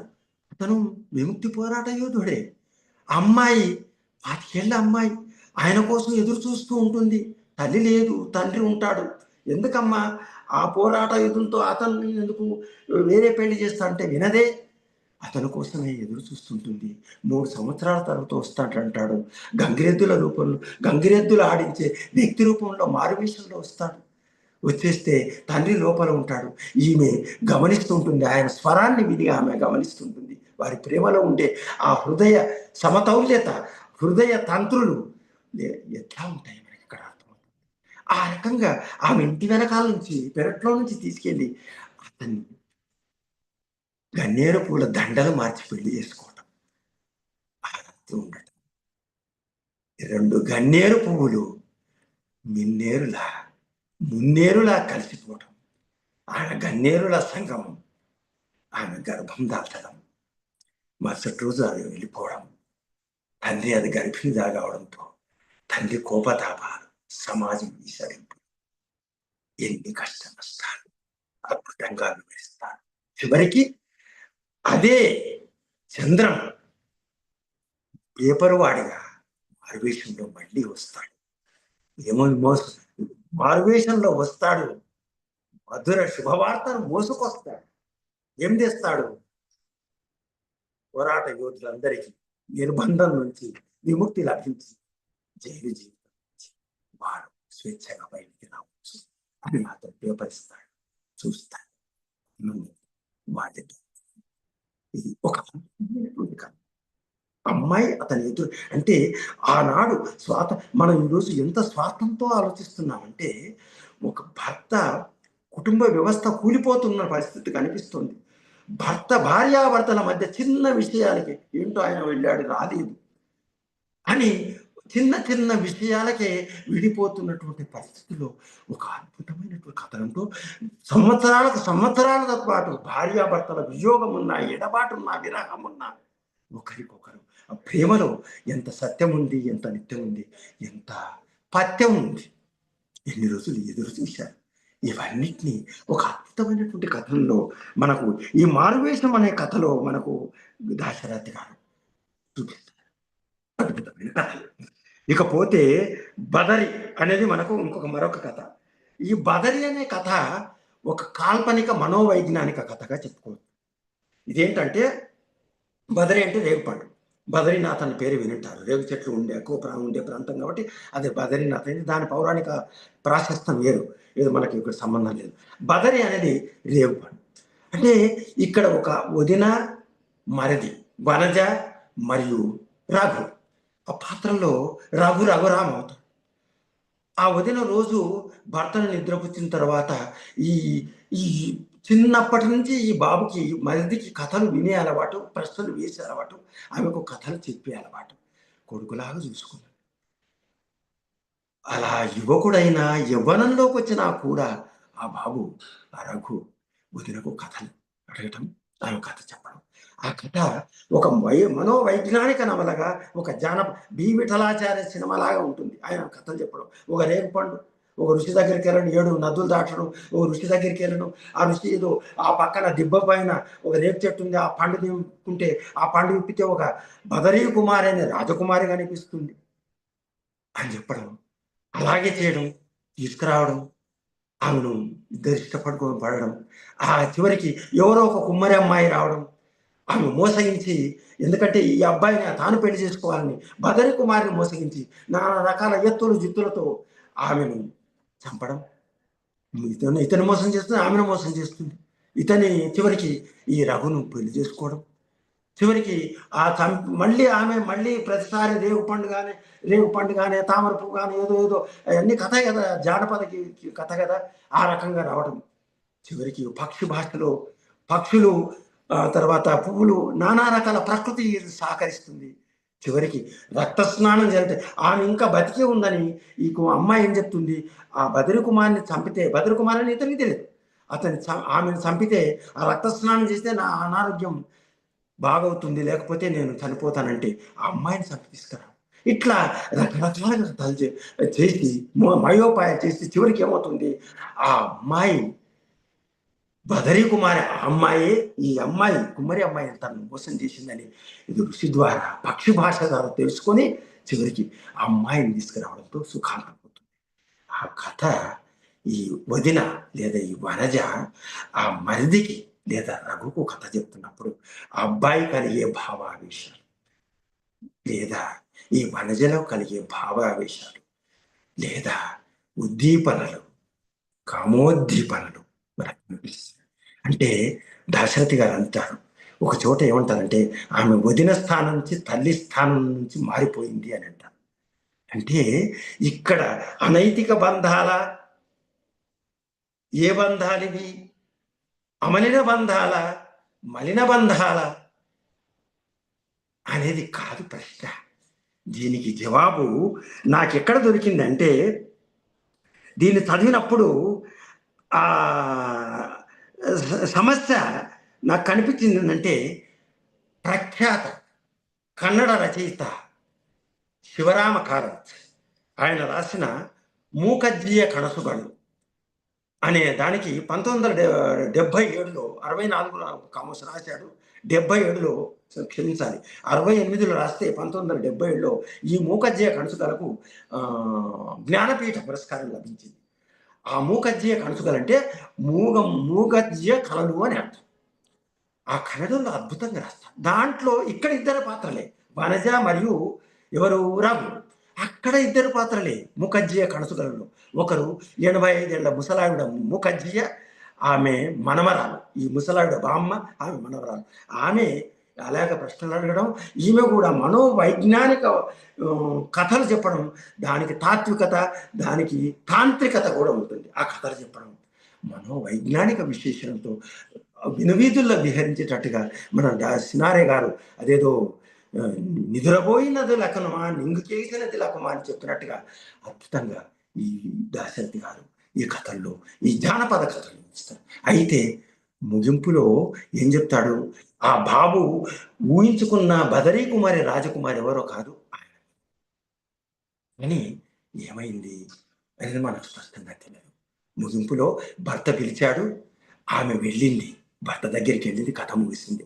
కానీ ఆ బాబు కలలో వదిన కగుట్లో ఉన్నట్టుగా కనిపిస్తాడు. అంటే ఒక మనోవైజ్ఞానిక నవలలో ఫ్రాయిడ్ సైద్ధాంతిక వైజ్ఞానిక సిద్ధాంతంలో అది నైతికం కాదు, ఒక మనుషుల్లోని అనేక వైజ్ఞానిక మనుషుల్లోని అనేక మానసిక ప్రవృత్తుల్ని కథల్లో ఏ రకంగా అయితే ఫ్రాయిడ్ చెప్పాడో, ఏ రకంగా అయితే మూకజ్జీయ చెప్పాడో, దాశరథి గారు అదే చెప్పాడు. అంటే సమాజంలో ఉన్నటువంటి అక్కడ దాశరథి కథను ఏం సందేశం ఇచ్చాడని కాదు, ఆ కథల్లో సమాజంలో ఏ రకమైనటువంటి వ్యవస్థలు ఉంటాయి, అవస్థలు ఉంటాయి, పరివర్తనలు ఉంటాయి, మనో ప్రవృత్తులు ఉంటాయి అనేది కూడా చెప్పి వాటిని నిభాయించుకోవాలి, నిలువరించుకోవాలని ఒక సందేశం అంతర్లీనంగా కనిపిస్తుంది. రోజు దినపత్రికలు మనం కనిపిస్తుంది వావి వరుసలు ఉన్నటువంటి పరిస్థితి అంతే కనిపిస్తుంది. అది బహుశా ముందే ఊహించాడు. కాబట్టి దానికి ఒక అడ్డుకట్ట వేయడానికి, ఆ మత్తడి ఉండకుండా చేయడానికి బహుశా దాశరథి గారు అలాంటి. ఇకపోతే బదరి తర్వాత సంక్రాంతి సంబరం ఒక కథ సమయం. ఎంత సమయం సార్? హలో సమయం ఉన్నది సార్, మాట్లాడండి, పర్లేదు. ఇంకా 15 నిమిషాలు మాట్లాడచ్చా? మాట్లాడండి సార్. ఏం సార్? 10 నిమిషాలు సార్, 10 minutes. ఓకే. అయితే ఈ రకంగా ఇంకా వేరే కథలు చెప్తే ఈ సంక్రాంతి సంబరం అనేది అట్లాగే ఉంటుంది. ఇది బంతిపూలు, సీతారాములు వాళ్ళిద్దరూ ప్రేమించుకుంటారు. కానీ వాళ్ళ తల్లిదండ్రుల మధ్యన, తల్లిదండ్రుల కుటుంబాల మధ్యన గొడవలు, తండ్రుల కుటుంబాల మధ్యన గొడవలు, తాకాయిదలు. ఒక మధ్యవర్తి వచ్చేసి సంక్రాంతి నాడు సంక్రాంతి ప్రాధాన్యత చెప్తూ చివరికి బంతిపూల దండలతో వాళ్ళిద్దరు ప్రేమించుకున్నారు కాబట్టి పెళ్లి చేసేయని చెప్పడం. మొత్తానికి మధ్యవర్తి పరిష్కారంతో వాళ్ళిద్దరూ ఏకం కావడం అనేది ఈ సంక్రాంతి సంబరంలో ప్రధానమైనటువంటి తిరుగుతాం. ఇకపోతే ముఝే తుమ్సే మహబ్బత్ అద్భుతమైనటువంటి కథ అనేది ఒక కథ. ఇది కూడా శంకరం అనే వ్యక్తి ఒక దౌలత్పేట అనే గ్రామానికి ఒక ఉద్యోగరీత్యా వెళ్ళడం, ఆ దౌలత్పేటలో అమీర్ సాబ్ అనే వ్యక్తి ఇంట్లో అద్దెకుండడం. అమీర్ సాబ్ ఇంట్లో ఆయన కూతురు జహారా అనే అమ్మాయి, అందమైన అమ్మాయి, ఒక ముగ్ధ ఉండడం, ఆమెను ఈ శంకరం ప్రేమించడం. అయితే ఆ అమ్మాయి ఆ ఊళ్ళోనే ఉండే రహీం అనే కూతురు అతని కుమారుడు ప్యారు అనే వ్యక్తి ప్రేమలో పడడం. ఇదంతా త్రికోణ ప్రేమగా చెప్పుకోవచ్చు.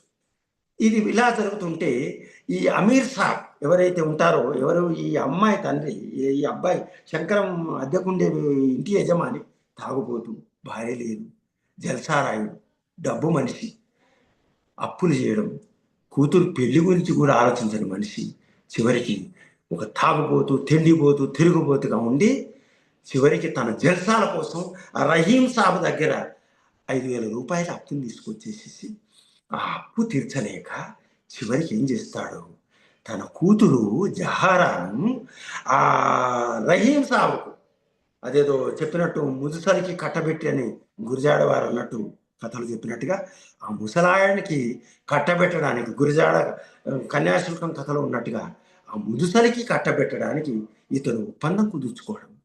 చివరికి ఆ ప్యారు అనే వ్యక్తి ఇతనికి కలిసినప్పుడు శంకర్కు ఉర్దూ రాదు, తెలుగు మాత్రమే వచ్చు. ఆ ప్యారుతో అడుగుతాడు, నేను అమ్మాయిని అంటే ప్రేమించాను అని చెప్పాలంటే ఏం చెప్పాలి, ఉర్దూలో ఏం చెప్పాలంటే ముఝే తుమ్సే మొహబ్బత్ హై అని చెప్పాలి అని ఆ అబ్బాయి చెప్పడం.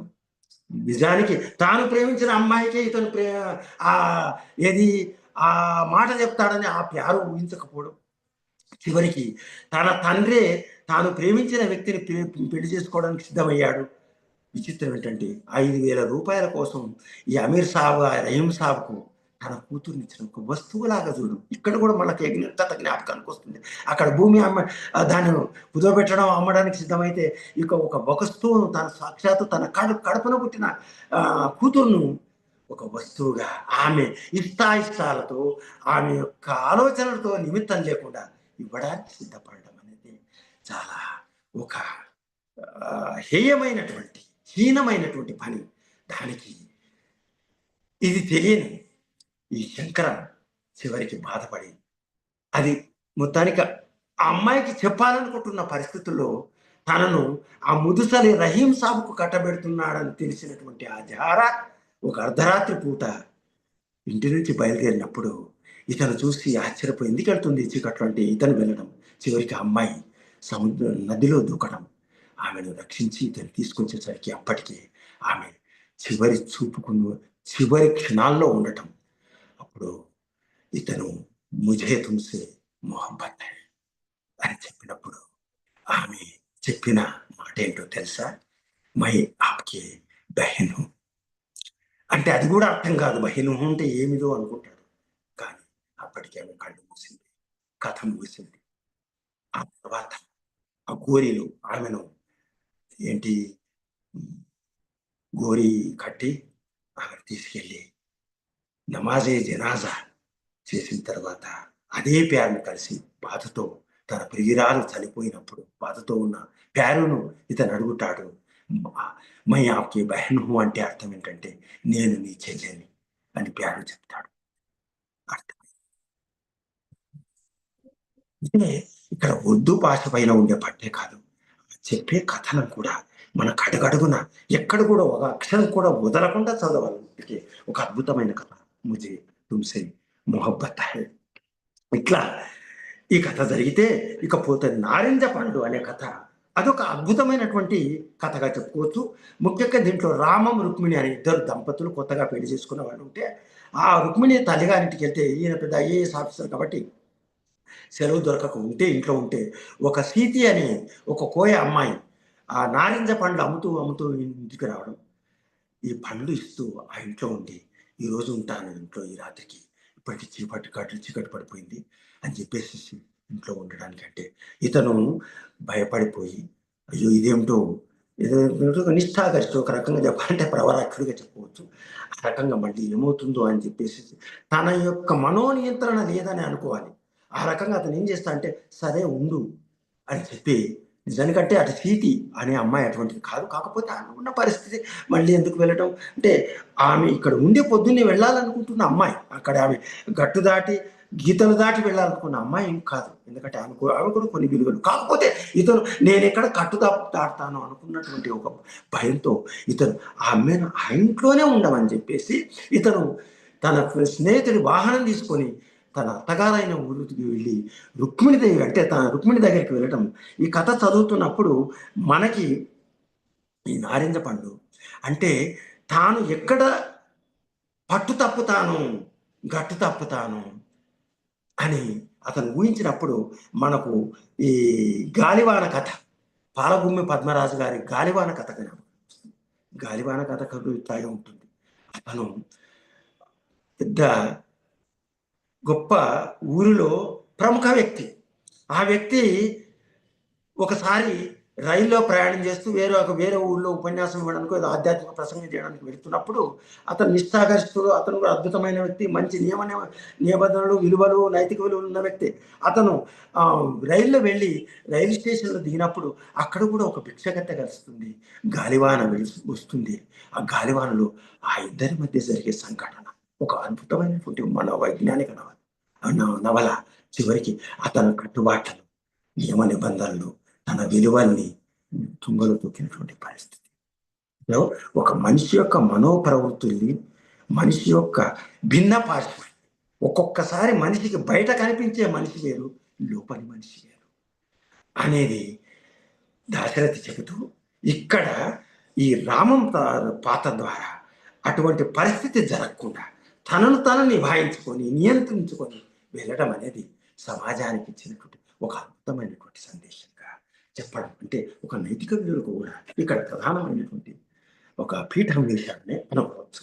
అట్లా ఇకపోతే స్వాతి చినుకులు, ఇది ఇంకొకటి విషయం చెప్పడం ఉంటుంది. గాలివాన అనేది చాలా మంది కథకుల అభిప్రాయం ఏంటంటే, దీనికి మూలం మ్యాక్సిమ్ గోర్కి గారు రాసినటువంటి ది ఆటమ్ నైట్. ఇంచుమించుగా ఆ కథ కూడా అట్లాగే ఉంటుంది. ఆటమ్ నైట్లో పేద కుర్రాడు, బిచ్చగతనం, ఇద్దరి మధ్య జరిగేటటువంటి గాలివాన కథని దాంట్లో కూడా అదే ఉంటుంది. కాబట్టి ఈ రెండిటి కథ మనకిక్కడ కనిపిస్తుంది, మన కళ్ళలో మెదులుతుంది ఈ నారింజ పంట కథ. ఇకపోతే స్వాతి చినుకులు అనేది, ఒక అమ్మాయి ఢిల్లీకి వెళుతూ ఉంటే, క్షమించాలి, ఒక అబ్బాయి ఢిల్లీకి వెళుతున్నప్పుడు అక్కడ ఎయిర్ హోస్టెస్గా కనిపించినటువంటి ఆ సీతారాం, ఒక గాయకుడు, ఢిల్లీలో ఆ గాయకోత్సవం జరుగుతుంటే ఆ నృత్యోత్సవంలో, సంగీతోత్సవంలో పాల్గొనడానికి వెళ్తున్నప్పుడు ఎయిర్ హోస్టెస్ నీలా కలవడం, ఇద్దరి మధ్య ప్రేమ చిగురించడం, నీలా ఇంటికి ఇతన్ని తీసుకెళ్ళడం. అయితే నీలతో అదే విమానంలో కెప్టెన్గా ఉన్న ఒక గుజరాతీ మూంజీ అనే కెప్టెన్, ఆమెతో ప్రేమలో ఉండటం, ఇవన్నీ త్రికోణ ప్రేమలు ఎక్కువ ఉంటాయి. మూంజీ ప్రేమలో పడడం, చివరికి ఈ నీలా అతనికి ఎవరు ఈ నీలా ఇంటికి ఈ శంకరం వెళ్ళడం, కొద్ది రోజులు ఉండడం, ఇద్దరు పెళ్లి చేసుకోవాలనుకొని ఇద్దరు ఈ అబ్బాయి ఊరైనటువంటి హన్మకొండకు రావడం, పెళ్లి చేసుకోవడం, చివరికి ఆ మూంజీ అనే వ్యక్తి ఈ హన్మకొండకు రావడం, అతను చాలా పరమ కర్కోటకుడు, కర్కశకుడు, అతను చంపుతాడేమో అని భయపడుతున్నటువంటి పరిస్థితిలో ఆమె కార్చిన కన్నీళ్లు ఏవైతే ఉంటాయో అవి స్వాతి చినుకులు. పేరు కూడా అద్భుతంగా పెట్టాడు. అంటే ఆమె కన్నీళ్లు కర్కశుడనైనా అంటే స్వాతి చినుకులు అనేవి ఎప్పుడైతే స్వాతి కార్తెలో పడ్డ చినుకులు ఉంటాయో, స్వాతి చినుకులు ఏవైతే ఉంటాయో అవి ముత్యపు చిప్పలో పడితే ముత్యాలు అవుతాయి అన్నట్టుగా ఆ కర్కశ హృదయుడైనటువంటి ముంజీని కూడా మార్చగలిగాయి అని చెప్పడం, ఒక కన్నీటికి ఎంత విలువ ఉంటుంది, ఎంత ఘనత ఉంటుంది అని అద్భుతంగా చెప్పిన కథ.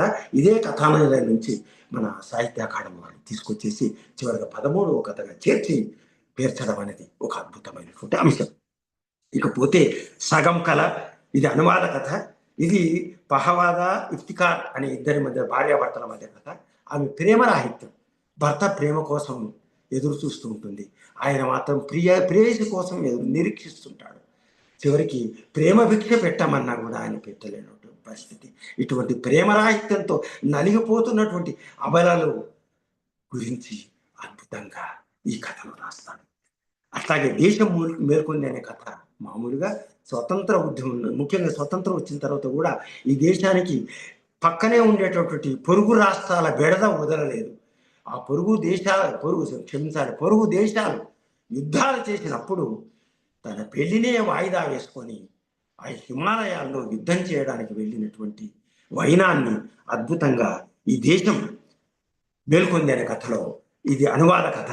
అలాగే సగం కళ కూడా అనువాద కథనే ఈ రకంగా ఈ కథలో చెప్తారు. అట్లాగే చివరగా వెన్నెల్లో చీకటి, ఇది అద్భుతమైన కథ. ఇది పంజాబీ భాషలో నుంచి అనువాదం చేశారని చెప్పారు. దాంట్లో మాత్రం నాకు మరి పంజాబీ భాషలో నుంచి చేశారా లేదా దాశరథి గారి సృజన అనేది నేను కూడా ఖచ్చితంగా చెప్పలేను. కాక ఏదేమైనా కథ ఎంత అద్భుతంగా ఉంటుందంటే, నిజానికి మాలిని మున్ని తల్లి కూతుళ్ళు, మాలిని భర్త, మాలిని పట్టించుకునే వ్యక్తి, ఈమె కూడా ప్రేమకు నేర్చుకునే వ్యక్తి. ఆమె పిల్లల్ని కంటూనే ఉంటుంది, ఒక పిల్లల యంత్రంలాగా మాలిని. ఆమె కూతురు మున్ని, పెళ్ళిళ్ళు అవుతాయి. మున్ని తన కూతురు పెళ్ళిడికి వస్తుంది. పెళ్లికి సిద్ధమవుతున్నటువంటి పరిస్థితుల్లో ఆమె మాలిని ఒక ముత్యాల వేరగాడు వర్తకుడి ప్రేమలో పడుతుంది. అతను ఒక ఉత్తరం రాస్తే ఆ ఉత్తరానికి అనుగుణంగా ఆమె అర్ధరాత్రి పూట తలుపు గడియ తీసి అతని వెంట ఆ ముత్యాల బేరగాడు అతను ఏమంటాడంటే, నిన్ను పిలిచే హక్కుంది, నిన్ను పొందే హక్కుంది, నీకు ఇష్టమైతే తలుపు తెరువు అంటాడు. అక్కడ తెరవాల్సింది తలుపు కాదు, నీ తలపు, ఎందుకంటే నీవు ప్రేమ రాహిత్యంతో బాధపడుతున్నావు అని చెప్పడం అక్కడ ఉద్దేశం. అతనితో పాటు అరిచేటు దగ్గరికి వెళ్ళి అక్కడ నుంచి జొన్న చీరలో వెళ్ళి అతనితో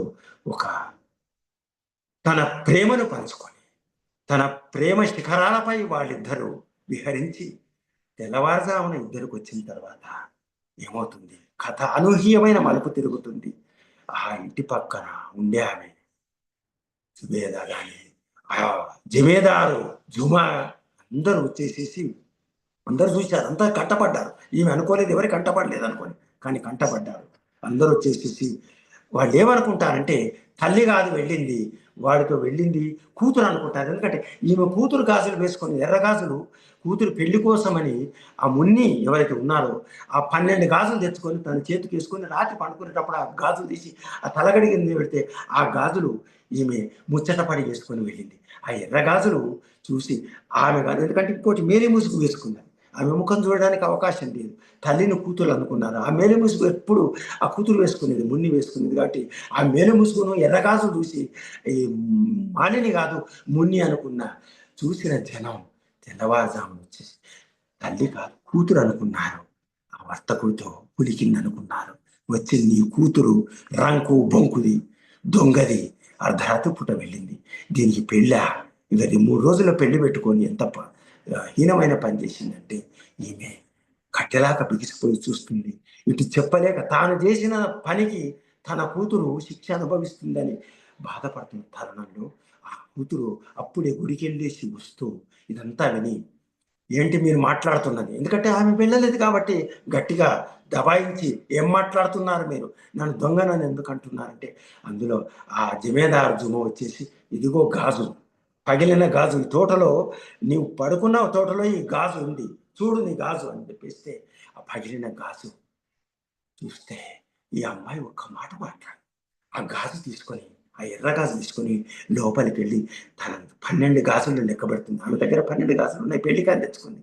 లెక్క పెడితే 11 గాజులు మాత్రమే కనిపిస్తాయి, ఒక్క గాజు లేదు.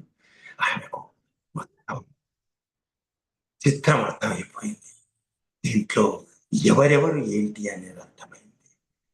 బయటికి వస్తుంది, కన్న తల్లి వైపు చూడదు, ఏం చేయదు, దబదబ వెళ్ళి పక్కింటి వారి బావిలో పడిపోతుంది. అందరూ బిలబిలామని వెళ్తారు. ఈమె చిన్నురాలై ఒక మరాలునా నిలబడిపోతుంది. ఆమె చనిపోయిందా మున్ని లేదా, కొన్ని కథల్లో విశ్లేషణల్లో ఆ మున్ని చనిపోయిందని రాస్తారు, అని నాకు చనిపోలేదేమో అనిపిస్తుంది. ఎందుకంటే దాశరథి గారు చివరికి ఒక మాట అంటారు. ఆ మాటలో ఏం చెప్తారంటే, జనం మున్నిని బావిలో నుంచి కాపాడడానికి వెళ్ళారు, శవాన్ని ఎలా కాపాడతారు, కాపాడడానికి. కాబట్టి బతికే ఉందేమో అనే ఆశ లోకులు పలుకాకులు జరుగుతూ ఉంటుంది. అయితే ఇక్కడ ఒక మనోప్రవృత్తుల్ని ఎంత అద్భుతంగా చిత్రించగలిగి కాకుండా ఒక శరత్చంద్ర బెంగాలీ నవలాల చేత శరత్చంద్ర చటర్జీ రాసిన చరిత్రహీన్ కథలో కూడా ఇదే రకమైనటువంటి తీరుతూ ఉంటుంది. ఒక అమ్మాయి చేసిన పని, ప్రియుడితో వెళ్ళడానికి సిద్ధమై రైల్వే స్టేషన్లో ప్రియుడు అర్ధరాత్రి పూట వస్తానంటే అంతవరకు మనం నిద్రపోతే మేల్కొననేమో అనే ఉద్దేశంతో అతను కుదురు చూస్తూ అనుకోకుండా అమ్మాయి చరిత్రహీనులని శరత్చంద్ర చటర్జీ నవల చదువుతుంటే ఆ నవలలో ఇదే తిరుగుతుంది. చివరికి తనను కూడా లేకపోతే చరిత్ర హీనులవుతానని చెప్పేసి ఆగిపోతుంది. ఇక్కడ ఆగిపోలేదు. ఈమె సాగిపోవటం వల్ల చరిత్ర హీనులయ్యేది మారింది. ఇది ఒక అద్భుతమైన కనువిప్పు కలిగించే మానసిక ప్రవృత్తుల్ని అద్భుతంగా ఆవిష్కరించింది. ఈ రకంగా గైడి మన దాశరథి గారు 13 కథలు రాస్తే నాకు ఈ కథల్లో అన్ని చదివిన తర్వాత ఏమనిపించిందంటే, ప్రఖ్యాత ఫ్రెంచి రచయిత, కథా రచయిత గైడి మొపాసా నా కళ్ళల్లో మిగిలాడు. గైడి మొపాసా 19వ శతాబ్దంలో, ముఖ్యంగా 1850లో జన్మించి 1893 దాకా ఉన్నటువంటి వ్యక్తి. చిన్న వయసు మన దాశరథి గారు లాగే, కానీ అద్భుతమైన కథ రాశారు. ఆయన కూడా మనోవైజ్ఞానిక విశ్లేషణ చేశాడు. ఆయన కథల్లో కూడా కథలా ఇవి పద్య వచన శైలి, ఆయన పద్యాలు చదువుతున్నట్టే ఉంటుందంటే, ఆంగ్ల కవిత్వం ధారగా ఆయన వచన నవలలో అలా ఒలికిపోతూ ఉంటుంది, చెలిగిపోతూ ఉంటుంది. మన దాశరథి గారి కథల్లో ఆ గైడి మొపాసా ఈ ఆధునిక కథానిక విభాగానికి కథలకు ఆద్యుడుగా చాలా మంది చెప్తారు. అతను కూడా ముఖ్యంగా చేసిందంటే, స్త్రీని అనేక కోణాల్లో, ఆమె మానసిక ప్రవృత్తిని అనేక కోణాల్లో ఆవిష్కరించి ఆయన కూడా శృంగారానికి ప్రాధాన్యత ఇచ్చిన కవి. అందుకే లియో టాల్స్టాయ్ ఒక మాట అంటాడు, గైడి మొపాసా శృంగారానికే ప్రాధాన్యత ఇచ్చాడు కానీ ఆధ్యాత్మిక విలువలకు ప్రాధాన్యత ఇవ్వలేదు. ఎందుకంటే శృంగారం అనేది ఎంత పెద్ద భవనమైనా ఆధ్యాత్మిక పునాదులు లేకపోతే ఆయన నిలబడదు అని టాల్స్టాయ్ భావన ఆయన విమర్శించాడు.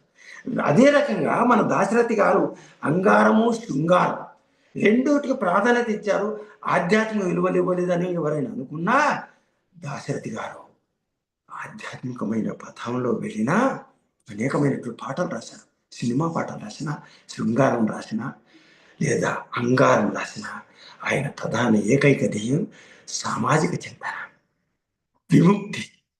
ఆ విముక్తి చెందినటువంటి శక్తి, విముక్తి చెందిన వ్యక్తి సామాజిక శక్తిగా మారాలి. ఆ సామాజిక శక్తి సమాజానికి ఉపయోగపడాలి, సమాజాన్ని తీర్చిదిద్దాలి. అక్కడ ఒక మోదుగు పువ్వు కావాలి.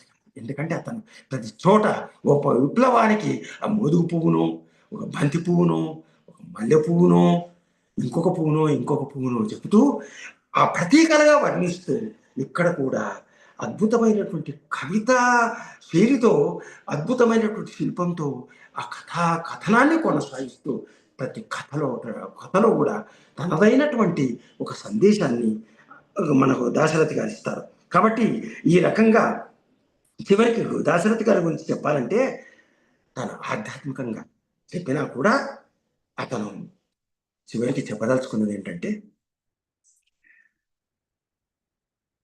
ఆధ్యాత్మిక పాటలు రాసిన దాంట్లో కూడా సామాజిక చింతన మనకు దాశరథులు ఎక్కడ కనిపిస్తుందంటే, నడిరే జాములో స్వామి నిను చేర దిగి వచ్చును, తిరుమల శిఖరాలు దిగి వచ్చును అని ఒక ఆధ్యాత్మిక పాట అంటే నిర్మాత కోరితే దాంట్లో రాసిన చివరికి ఏమంటాడు, కలవారినే కాని కరుణించలేడా, నిరుపేద మరలేవి వినిపించుకోడా అనడంలో ఒక సామాజిక స్పృహ, సామాజిక జాగృతి మనకు కనిపిస్తుంది.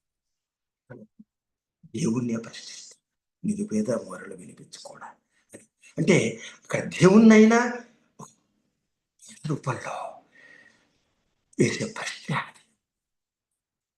మనసులో శాంతి లేనప్పుడు, మనసులో శాంతి లేనప్పుడు ఆ దేవుడు మనిషిని చేశాడు, సుఖము శాంతి ఆనందం ఈ నుదుటను రాయుట మరిచాడు, మంటలు రేపే నెలరాజా ఈ తుంటరితనము నీకేలా అని ఆవేదనగా ప్రశ్నిస్తున్నాడు. ఒకవైపు ప్రకృతిని, మరొక వైపు దేవుడిని. నీ మనసు బాగలేదా, ఇలా రాశావు నిధి అనడంలోనే సమాజం లో సమాజంతో మమేకమై సమాజం యొక్క చింతన మనకు దాశరథి కనిపిస్తుంది. ఇటువంటి అద్భుతమైనటువంటి కథలు రాసిన దాశరథి గురించి ఎంత చెప్పినా తక్కువే. ఆ వ్యక్తి కథల గురించి మాట్లాడే అవకాశం ఇచ్చిన తెలంగాణ సాహిత్య అకాడమీ వారికి, తెలుగు భాషా చైతన్య సమితి వారికి నా హృదయపూర్వక ధన్యవాద నమస్సులు. మీకందరికీ ఇంత సావధాన సమయం ఎక్కువ తీసుకున్నానని అనుకుంటున్నాను. సమయం కాస్త మించిపోయింది. ఏదేమైనా ఈ అద్భుతమైనటువంటి శత జయంతి ఉత్సవ సందర్భంగా మీ అందరికీ నా హృదయపూర్వక ధన్యవాద నమస్సులు అర్పిస్తూ, శత జయంతి సందర్భంగా మహాకవి దాశరథికి నా హృదయపూర్వక నివాళులు. ఆది ప్రాసలు, అంతరప్రాసలు, అంత్యప్రాసలు కవిత్వంలోనే ఉంటాయి, వచనంలో అక్కడక్కడ ఉంటాయి. కానీ మాటలలో ప్రాసల చమత్కారాలు, చెనుకులు, ప్రసంగంతో పాఠకులను పరవశింపజేసిన గంటావారు మహాగణులు. దాశరథి కథల కథనాలను కుతూహలం కలిగే విధంగా అంతర్జాల వేదికన సభికుల అంతరంగాలపై ఆవిష్కరించి మనసులపై ముద్రించిన మనోహర్ రెడ్డి గారికి ప్రత్యేక అభినందనలు, కృతజ్ఞతలు. ఈ కార్యక్రమంలో పాల్పంచుకున్నటువంటి సభికులందరికీ చిన్న విన్నపం. సర్టిఫికేట్ కావాల్సినటువంటి వారు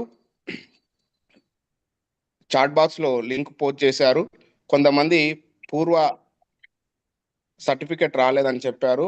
వారు తమ యొక్క మెయిల్ అడ్రస్ ను కరెక్ట్ గా ఫీడ్ చేసి పొందగలరని కోరుకుంటూ, ఇక సభలో దాశరథి కథలపై గంటా మనోహర్ రెడ్డి గారి ఆద్యాంతం హృదయంగా ఆవిష్కరించినటువంటి కథల యొక్క మనస్సును గురించి మనోహర్ రెడ్డి గారి యొక్క ప్రసంగంపై అభినందనలు తెలియజేస్తూ, దాశరథి కథల్లో ఉన్నటువంటి ఆలోచనలు పంచుకోవాల్సిందిగా సభికులను ఆహ్వానిస్తూ, అదేవిధంగా వారు ఏమైనా సందేహాలను వ్యక్తపరచాలనుకుంటే క్లుప్తంగా వ్యక్తపరచగలరు. మరియు మనోహర్ రెడ్డి గారు కూడా వారికి సంక్షిప్తంగా వారి యొక్క సందేహాలను తీర్చే ప్రయత్నం చేస్తారు. కాబట్టి మనకు సమయము అతి కొద్దిగా ఉంది. మన కార్యక్రమం ఇంకొక 10 నిమిషాల్లో ముగించుకుందాం. కాబట్టి ఈ విషయాన్ని దృష్టిలో పెట్టుకొని ఒకరి తర్వాత ఒకరు మాట్లాడవలసిందిగా ఆహ్వానిస్తున్నాను. అందరికీ మైక్ అన్మ్యూట్ అవుతుంది. మీరు ఒకరి తర్వాత ఒకరు స్పందించవలసిందిగా కోరుతున్నాను.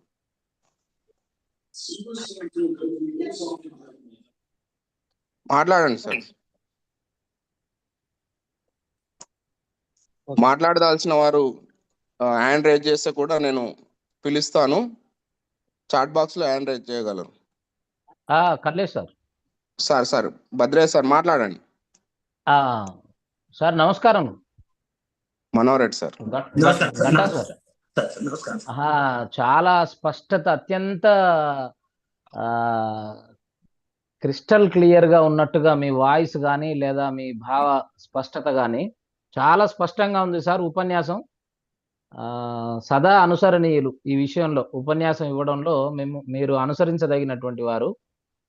మీరు ఏం ప్రసంగిస్తున్నారో చాలా ఫిల్టర్డ్ గా వచ్చినటువంటి భాషలాగా కనబడుతుంది. అంటే ప్రతి వాక్యము, ప్రతి పదం కూడా కల్లేష్ గారు చెప్పినట్టుగా అంత్యప్రాసలు, అంతరప్రాసలు, ప్రాస అనేటువంటిది ప్రాస మీద దృష్టి అనే కాకుండా భావం మీద కూడా దృష్టి పెట్టారు. అయితే దాశరథి గారు కథా రచయితగా ఎందుకో ఎక్కువగా పేరు తెచ్చుకోలేకపోవడానికి కారణం, అంటే ప్రాచుర్యంలోకి లేకపోవడానికి కారణం తక్కువ కథలు రాయడం కావచ్చు బహుశా. మీరు చెప్పినట్టుగా తెలంగాణలో ఆధునిక కథకులు దాశరథి అని అనవచ్చునేమో బహుశా. ఎందుకు అంటే భారతదేశంలో ఆధునిక కథకులు అని రవీంద్రనాథ్ ఠాగూర్ని మనం చెప్పుకుంటాం సార్.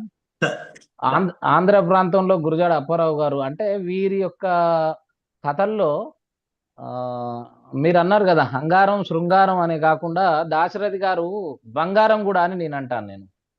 ఎందుకంటే వారికి మానవత్వం, అదేవిధంగా సామాజిక స్పృహ, ఆంగ్ల కథల్లోనే అయిపోయింది సార్. ఒకటే నిమిషం క్లోజ్ చేసేస్తా. ఆంగ్ల కథల మీదనే, ప్రపంచవ్యాప్తంగా ఉన్నటువంటి ఆంగ్ల కథల మీదనే రష్యన్ కథల ప్రభావం, ఫ్రెంచ్ ప్రభావం చాలా ఎక్కువగా ఉంది. ఇక కవిత్వం అయితే ఇక చెప్పాల్సినటువంటి అవసరమే లేదు. ఫ్యాబ్లో నెరుడా అని చెప్పి శ్రీశ్రీ గారు కూడా అన్నటువంటిది ఏదైతే ఉందో, తెలంగాణ ఫ్యాబ్లో నెరుడా అని చెప్పి కథకులలో నేను భావిస్తున్నా సార్ నేను అట్లా.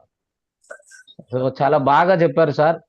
ప్రతి కథను కూడా మంచిగా వస్తు వైవిధ్యాన్ని, అదేవిధంగా శిల్పాన్ని, వారు శిల్పాన్ని ఎలా రౌండ్ అప్ చేశారో కూడా మీరు చక్కగా వివరించారు. పాత్రలు, సన్నివేశం, చరిత్ర.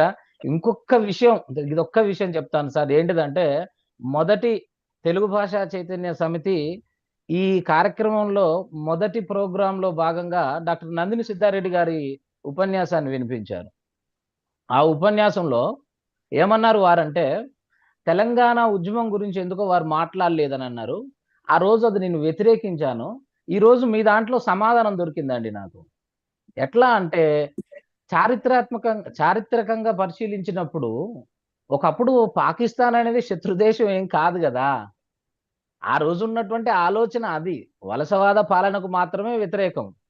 అదేవిధంగా నిజాం పాలనకు వ్యతిరేకంగా, భూస్వామ్య వ్యవస్థకు వ్యతిరేకంగా మీరు చాలా చారిత్రాత్మకంగా చాలా చక్కగా చెప్పారు. అంటే అంతకు ముందు ఉన్నటువంటి నేపథ్యం, ఖమ్మం యొక్క నేపథ్యం, తర్వాత కాలంలో దాశరథి గారి పుట్టుక, తర్వాత ప్రపంచ యుద్ధాలు, నిజాం యొక్క నిరంకుశ పరిపాలన, జమీందార్, చాలా చక్కగా, అంటే ఈ సమన్వయం. ఒక ఉపన్యాసం ఏమాత్రం వినకున్నా కూడా వింటే లాభం ఏంటిది అని అంటే ఇది అండి. Thank you. ఎక్కువసేపు తీసుకున్నాను. నిర్వాహకుల కృతజ్ఞతలు. ధన్యవాదాలన్నా మీకు కూడా. నెక్స్ట్ బడే సాబ్ గారిని స్పందించవలసిందిగా కోరుతున్నాను.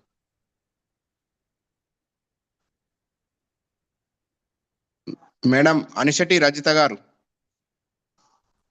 స్పందిస్తారా? నమస్కారం సార్. మాట్లాడండి. నమస్కారం సార్. ప్రతిరోజు ఉదయం గంటానాథం వినిపించే గంటా మహారెడ్డి గారు, మీ మాటలు ఆ సార్ శ్రీరామభద్ర గారు చెప్పి చాలా స్పష్టంగా చక్కగా వాక్య నిర్మాణంగా అడిగారు. అంత్యప్రాస ధురీణులు మీరు. అంత్యప్రాస చాలా బాగుంది. 13 కథలు కూడా 3 వేరే భాష కథలు, 3 అనువాద కథలు, 10 కథలు చక్కగా ఒక్కొక్క కథని సంక్షిప్తంగా చక్కగా వివరించారు. చాలా బాగుంది కార్యక్రమం. చక్కగా రక్తి కట్టించారు. మీకు గంటా మనోహర్ రెడ్డి గారికి ఈ వేదిక ద్వారా నాకు ధన్యవాదాలు, శుభాకాంక్షలు, అభినందనలు. మీ సత్యమూర్తి. చాలా సంతోషం. Okay sir.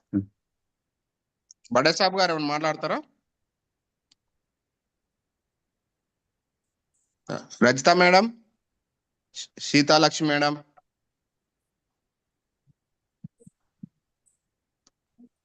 నా జేపీ అన్న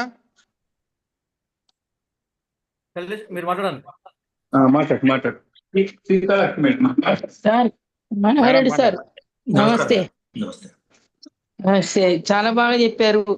మీ యొక్క వాక్ ప్రవాహం, వాగ్ధాటి, దాన్ని ఇంకా అసలు ఇక చెప్పలేము, ఇంకా మాటల్లో చెప్పలేము. చాలా బాగా దాశరథి కథల గురించి చెప్తూ లాస్ట్ కొన్ని పాటలు కూడా వినిపించారు మంచిగా. దాశరథి గారి రచనలు. మీకు అభినందనలు, శుభాకాంక్షలు. సార్ నమస్కారం. మా అక్కయ్య కూడా ఉంది ఇక్కడ, మా అక్క కూడా మా పెద్ద అక్కయ్య కూడా ఉంది. ఆమె కూడా వికారాబాద్ లో అక్కడ టీచర్ గా చేసింది, జడిపే స్కూల్. నమస్కారం. అత్తాపూర్లో. ఓకే మేడం మాట్లాడండి. తర్వాత థ్యాంక్ యూ అండి. రెడ్డి సార్ గారికి ధన్యవాదాలు సార్. చాలా అద్భుతంగా భావ ప్రకటన, భావ వ్యక్తీకరణ, రసస్ఫూరణ, కథకు కావాల్సిన అన్ని లక్షణాలను మీ మాటల ద్వారా మీ ఎంత అద్భుతంగా వ్యక్తీకరించారంటే, అసలు కథ ఒకప్పుడు అమ్మమ్మ కథలు చెప్పినట్లుగా మనం రేడియోలో, టీవీలో విన్నప్పుడు చిన్నతనంలో యశోదారెడ్డి గారి కథలు, మా ఊరు ముచ్చట్లు చెప్పినారు. తెలంగాణ యాస భాషతో పాటు వ్యక్తీకరణ అనేది చాలా అద్భుతంగా ఉందండి. భావ వ్యక్తీకరణ అనేది, భావ ప్రకటన కూడా చాలా అద్భుతంగా. ఇంకా ఆహార్యం, చెప్పే విధానంలో పిల్లలకి ఈ విధమైన కథలు చెప్తే వాళ్ళ వ్యక్తిగతం కూడా చాలా అద్భుతంగా తీర్చిదిద్దినట్టు ఉంటుంది సార్. అలా చెప్పే విధానం చాలా అద్భుతంగా నచ్చింది సార్, బాగుంది. మేము మిమ్మల్ని అనుసరించాలనుకుంటున్నాం ధన్యవాదాలు. మా విద్యార్థులకు కూడా. నమస్కారం సార్. అంటే తీసుకున్న సమయాన్ని ఖచ్చితంగా మీరు న్యాయం చేశారు. ఆ సమయాన్ని ఏ క్షణం కూడా మనిషికి ఇబ్బంది కలగకుండా పాఠకుడికి ఆనందం కలిగించే విధంగా దాన్ని వ్యక్తీకరించడం అనేది చాలా కొంతమందికే అది అవకాశం ఉంటుంది సార్, కొంతమందికే వస్తుంది అది చెప్పడం అనేది అట్లాంటిది. అందులో మీరు కూడా చాలా అద్భుతంగా చెప్పారని నా ఉద్దేశం సార్. చాలా బాగా చెప్పారు. Thank you sir. Thank you. ధన్యవాదాలు సార్. నమస్తే. శోభారాణి గారిని మాట్లాడవలసిందిగా కోరుతున్నాను.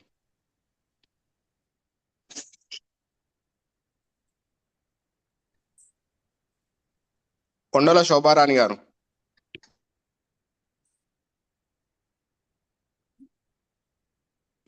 మేడం శోభారాణి గారు ఉన్నారా? శుభ్రాణి గారు కాదు, వాళ్ళ husband sir. Okay, sir okay. మాట్లాడండి, మీరు మాట్లాడండి సార్. నమస్తే అండి జేపీ గారు. మీరు మాట్లాడండి. నమస్కారం సార్. సార్ మాట్లాడండి. నేను కథలు 90లో చదివాను, కానీ నాకు చాలా డౌట్లు ఉండే. కానీ ఆ డౌట్లన్నీ ఈ రోజుతో నాకు చాలా కొన్ని క్లియర్ అయిపోయినాయి. చాలా కొన్ని డౌట్లు క్లియర్ అయిపోయినాయి. అంటే ప్రేమ గురించి రాసినటువంటి కథ, ఆ గంగెడ్ల ఏషంతో వెళ్ళటం పోవటం మాట్లాడటం అనే విషయాలు చాలా, అది దాశరథి గారి జీవితమే అనేది అనుకుంటాం అని నాకు తెలియలేదు. కానీ వాస్తవాలు మాత్రం ఈరోజు సార్ చాలా బాగా చెప్పారు. కానీ అసలు సార్ మాట్లాడుతుంటే అసలు దాశరథి గారు జీవించినట్టే అవపడుతుంది ఇప్పుడు మాట్లాడుతుంటే, సార్ మాట్లాడుతుంటే పరిస్థితి. అందుకనే సార్కి మరొకసారి అభినందనలు. ఈ ప్రోగ్రాం కూడా జేపీ గారు ఇట్లా బాగుంది. ధన్యవాదాలు సార్. ధన్యవాదాలు. చివరిగా కార్యక్రమానికి చివరికి వచ్చాము. ఇంకెవరైనా స్పందించగలరు? ఓకే, ముగించుకుందాం సార్. దాశరథి సాహిత్య సమాలోచన 14వ కార్యక్రమాన్ని తెలుగు భాష చైతన్య సమితి, తెలంగాణ సాహిత్య అకాడమీ సంయుక్తంగా నిర్వహిస్తున్నటువంటి ఈ కార్యక్రమానికి అధ్యక్షత వహించినటువంటి శ్రీ బడేసాబ్ గారికి, అదేవిధంగా ఈరోజు ముఖ్య అతిథిగా విచ్చేసి నా డాక్టర్ నామోజ్ బాలాచారి గారికి, కార్యదర్శి తెలంగాణ సాహిత్య అకాడమీ, ఆత్మీయ అతిథి వక్తను పరిచయం చేసినటువంటి డాక్టర్ జంపుల తిరుపతయ్య గారు, అసిస్టెంట్ ప్రొఫెసర్ పాలమూరు విశ్వవిద్యాలయం మహబూబ్ నగర్ వారికి, ఈనాటి ప్రసంగాన్ని ఆద్యాంతం చాలా అద్భుతంగా ప్రసంగించినటువంటి వక్త శ్రీ గంట మనోహర్ రెడ్డి గారికి ప్రత్యేకంగా అభినందన తెలియజేస్తూ కృతజ్ఞతలు, ధన్యవాదాలు. ఈ కార్యక్రమం వచ్చే వారం దాశరథి గజల్లపై కార్యక్రమం ఉంటుంది. ప్రతి వారం ఎలా అయితే ప్రోత్సహిస్తున్నారో వచ్చే వారం కూడా ప్రోత్సహిస్తారని కోరుకుంటూ, ఈ కార్యక్రమాల విషయమై యూట్యూబ్లో కూడా ఉంటాయి. ప్రతి శనివారం సాయంత్రం 7 గంటల కార్యక్రమాలు జరుగుతాయి. మీ మిత్రులకు కూడా తెలియజేయాలని తెలియజేస్తూ ఈ కార్యక్రమాన్ని ఇంతటితో ముగిస్తున్నాం. అందరికీ ధన్యవాదాలు.